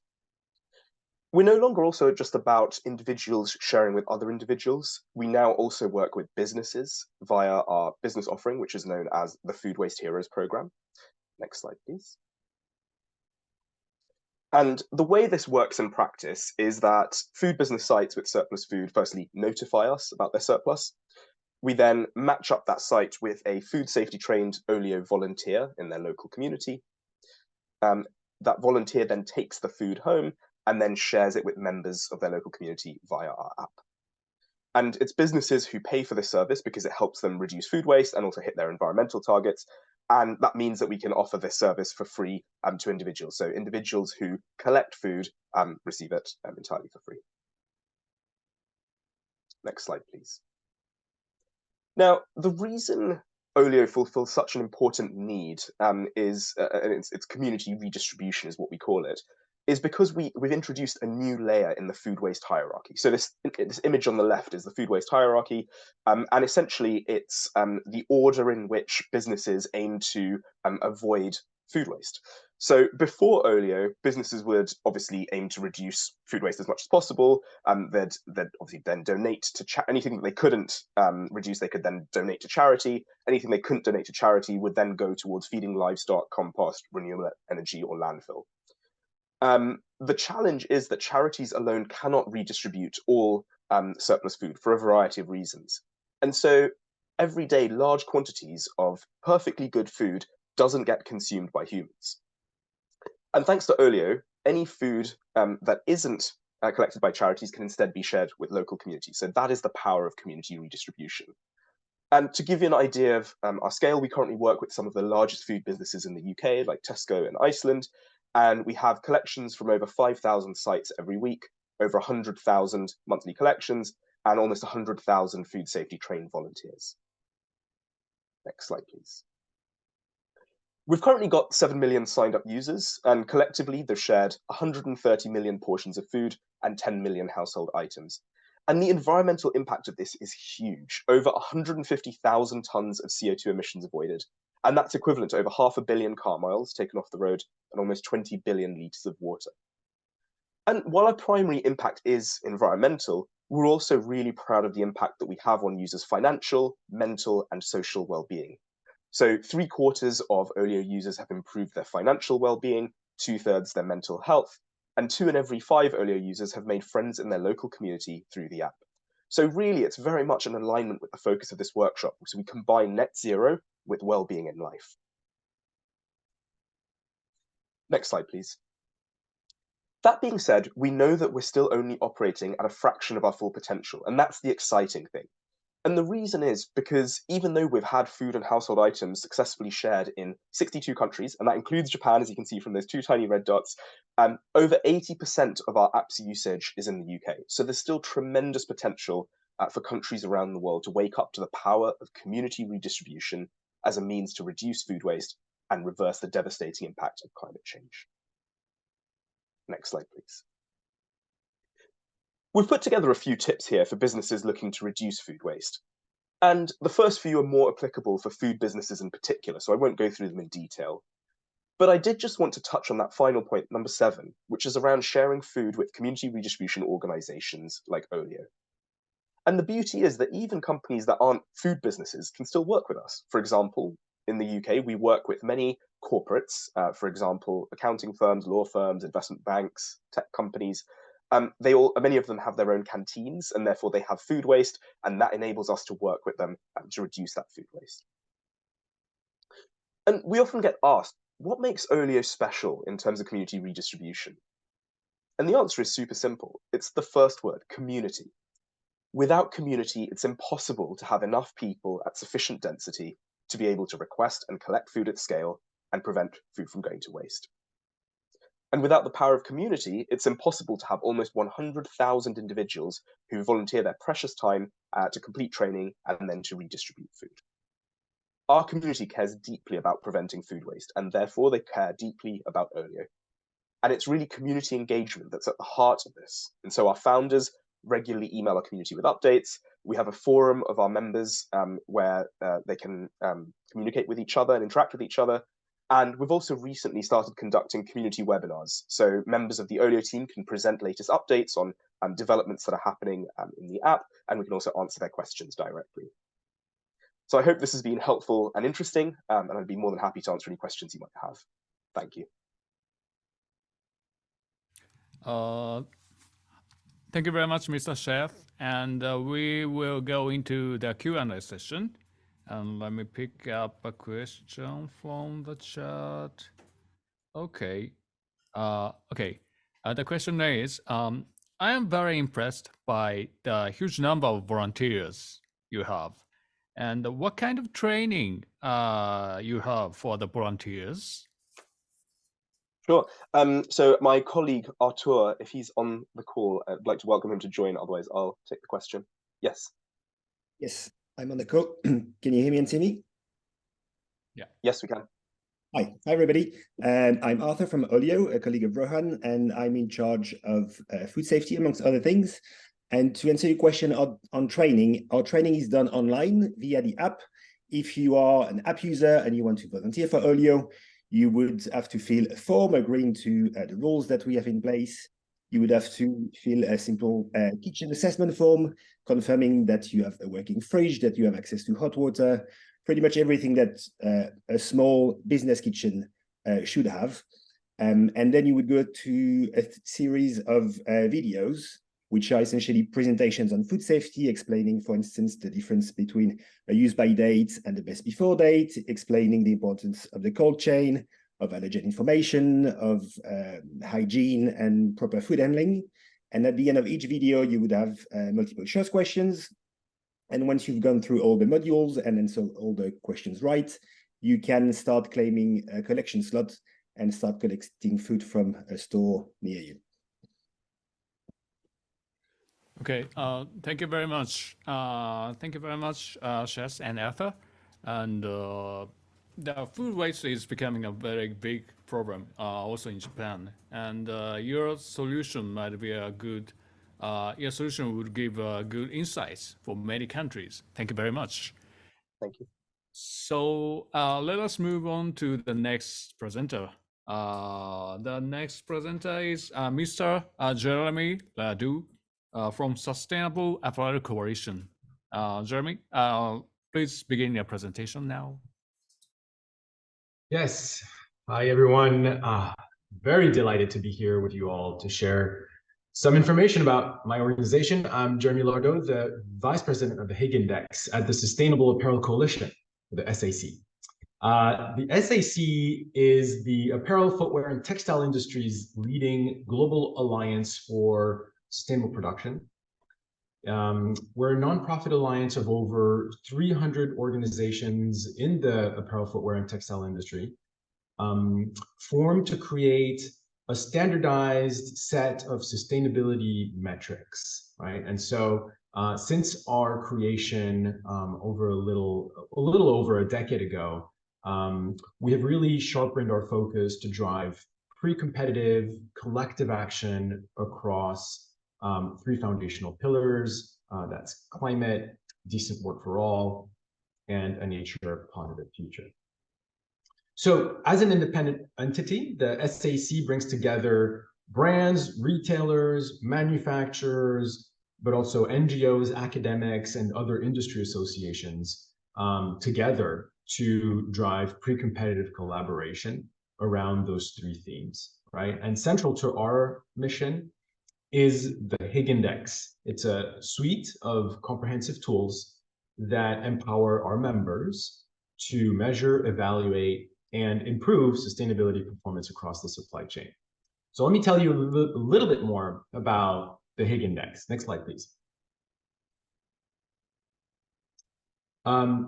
So before I dive in a little further, it's important to pause around the Higg Index and how it's intended, as well as evolved alongside the industry as a common sustainability language. Next slide, please.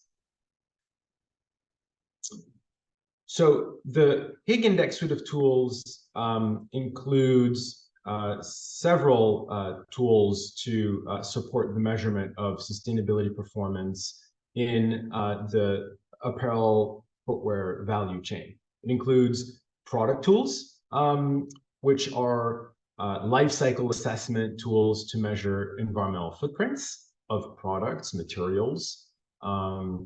There's a set of facility tools, the facility environment module and facility social labor module, that measure management systems and environmental impacts of manufacturing facilities, and the brand retail tool, which measures a brand or retailer's corporate, environmental, social, and governance practices. And as these tools have been adopted throughout the industry, they have been really used primarily as B2B, right? Business to business tools for measuring sustainability performance between business partners. These are, well adopted, well recognized tools in the industry. I'll give you a few numbers, right? I think there's over 20,000 individual users of the Higg Index suite of tools across the apparel footwear industry. That means that, for example, there's around 16,000 production facilities in many countries doing facility environment module and or facility social labor module. And those come with a verification program for ensuring the reliability of the data that is presented in those self-assessments. And then those are shared with business partners as a shared solution to measure environmental and social labor performance. So these tools, if they're primarily B2B, I did want to bring up, because the subject of today is around net zero and living, better living. And we as citizens, as consumers, don't necessarily see what's going on in the background within a value chain business, between business partners using these mostly B2B tools. And there is a growing landscape of efforts to surface more information, including environmental performance, for example, to consumers through life cycle assessment, to calculate footprints, or other types of more qualitative data around, production standards, manufacturing standards, certifications, etc. And I think it's such a rich and evolving landscape that I thought it would be interesting to talk a little bit about our experience in this space for how we can talk to sustainability performance of the industry to consumers using, among others, perhaps the Higg suite of tools. So next slide, please. I think we can all recognize that there's a growing conversation out there about sustainability labeling of products. There's a growing activity of consumer watch agencies looking after greenwashing claims. There's even a undercurrent of greenhushing in a way, where brands, retailers are actually moving back from communicating any sort of sustainability attributes due to the risks of being accused of greenwashing.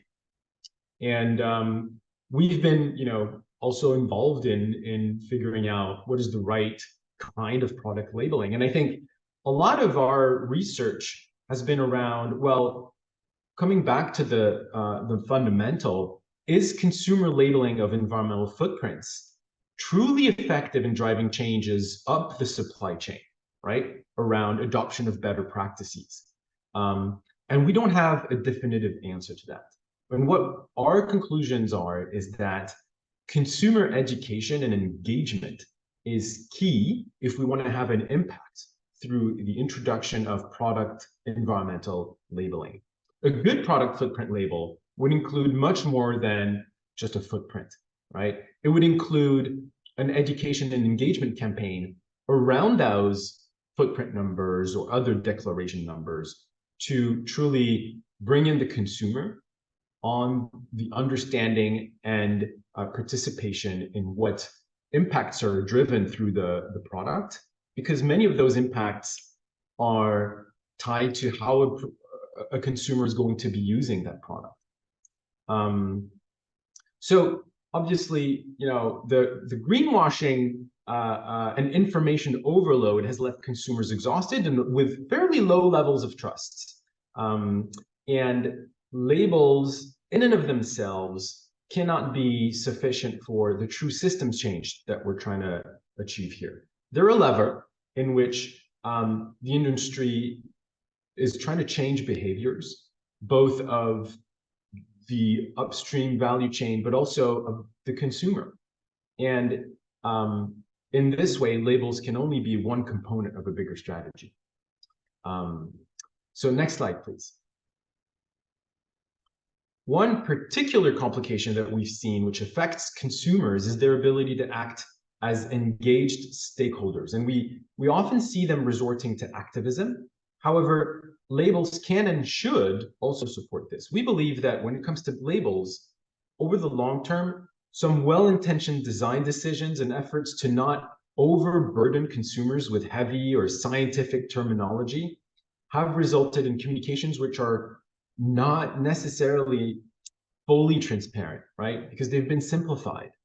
And they have allowed for lower levels of consumer literacy and education on important issues in product design and manufacturing, right? When we talk about, I'll take a really concrete example.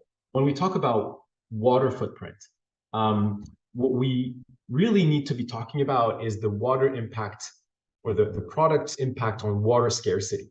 However, water scarcity is a scientific term that consumers don't necessarily understand, right?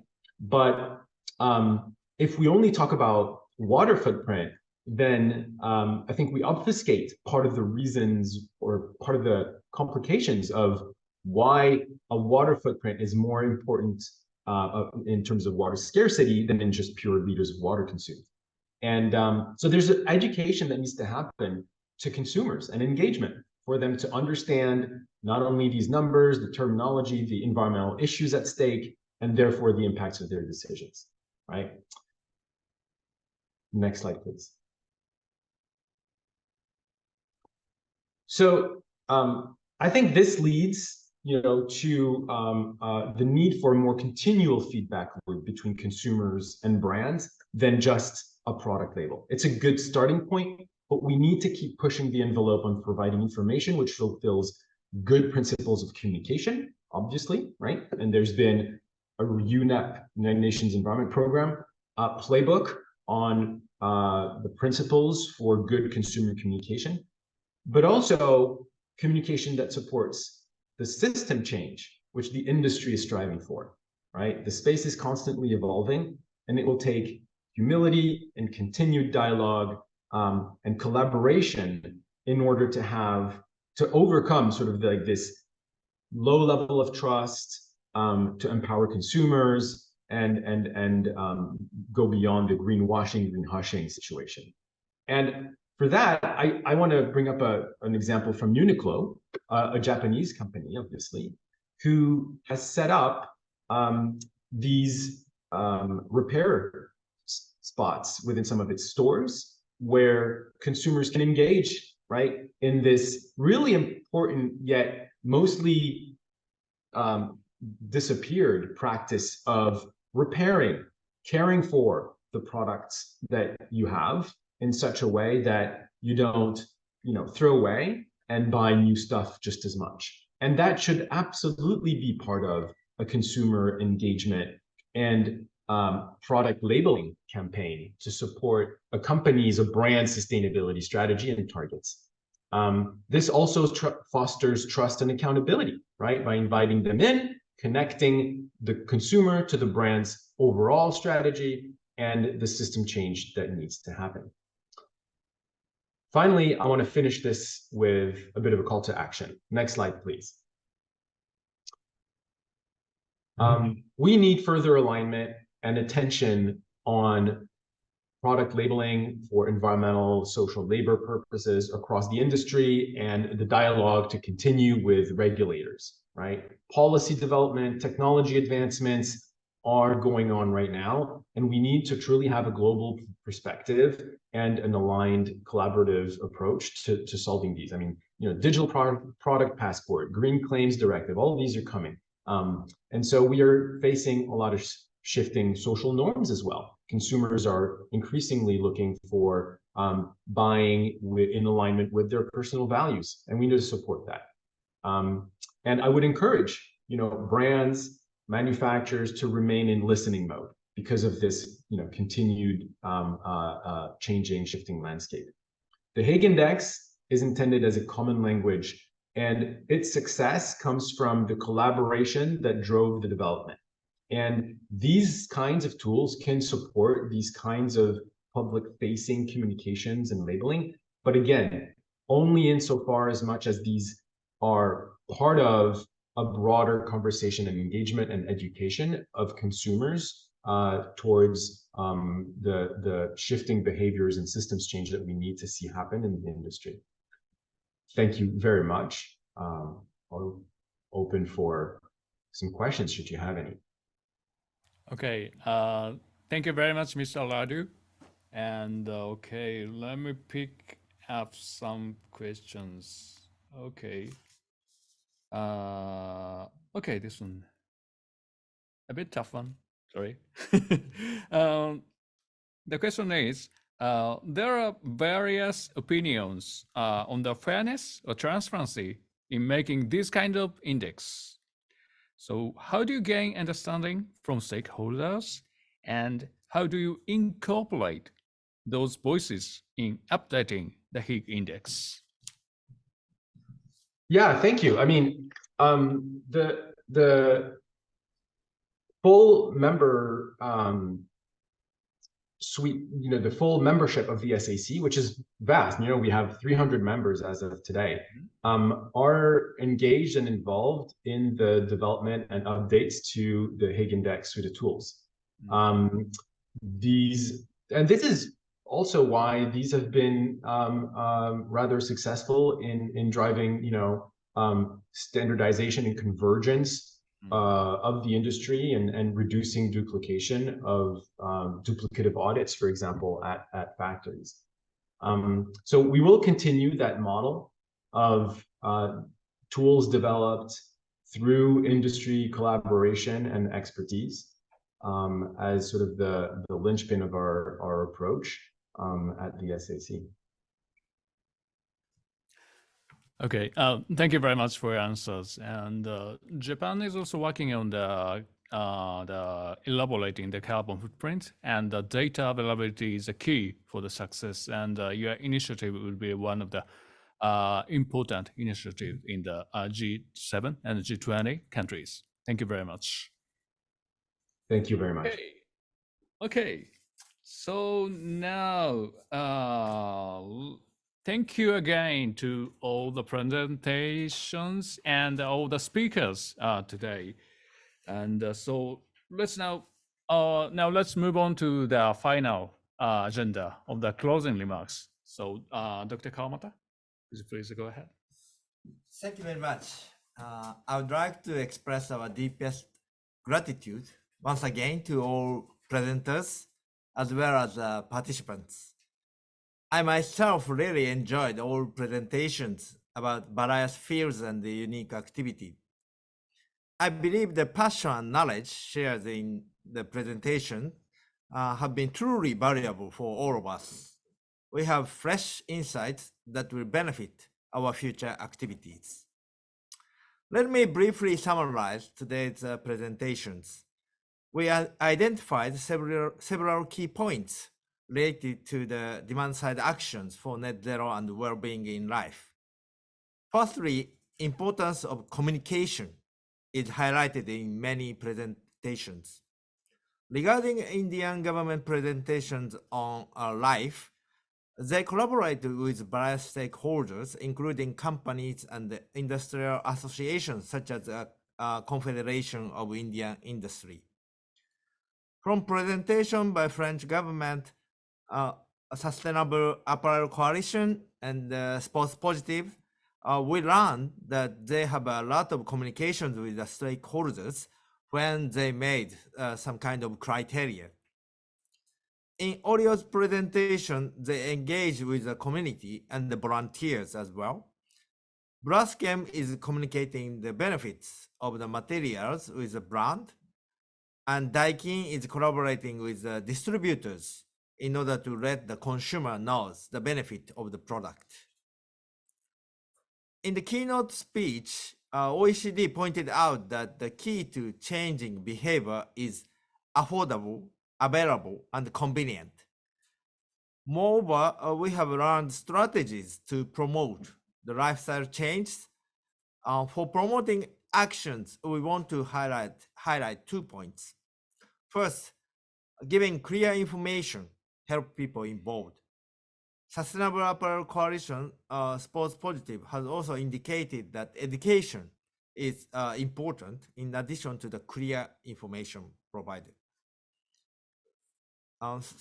Second, consumers can reduce greenhouse gas emissions by using products made from low or zero or greenhouse gas materials, such as Braskem.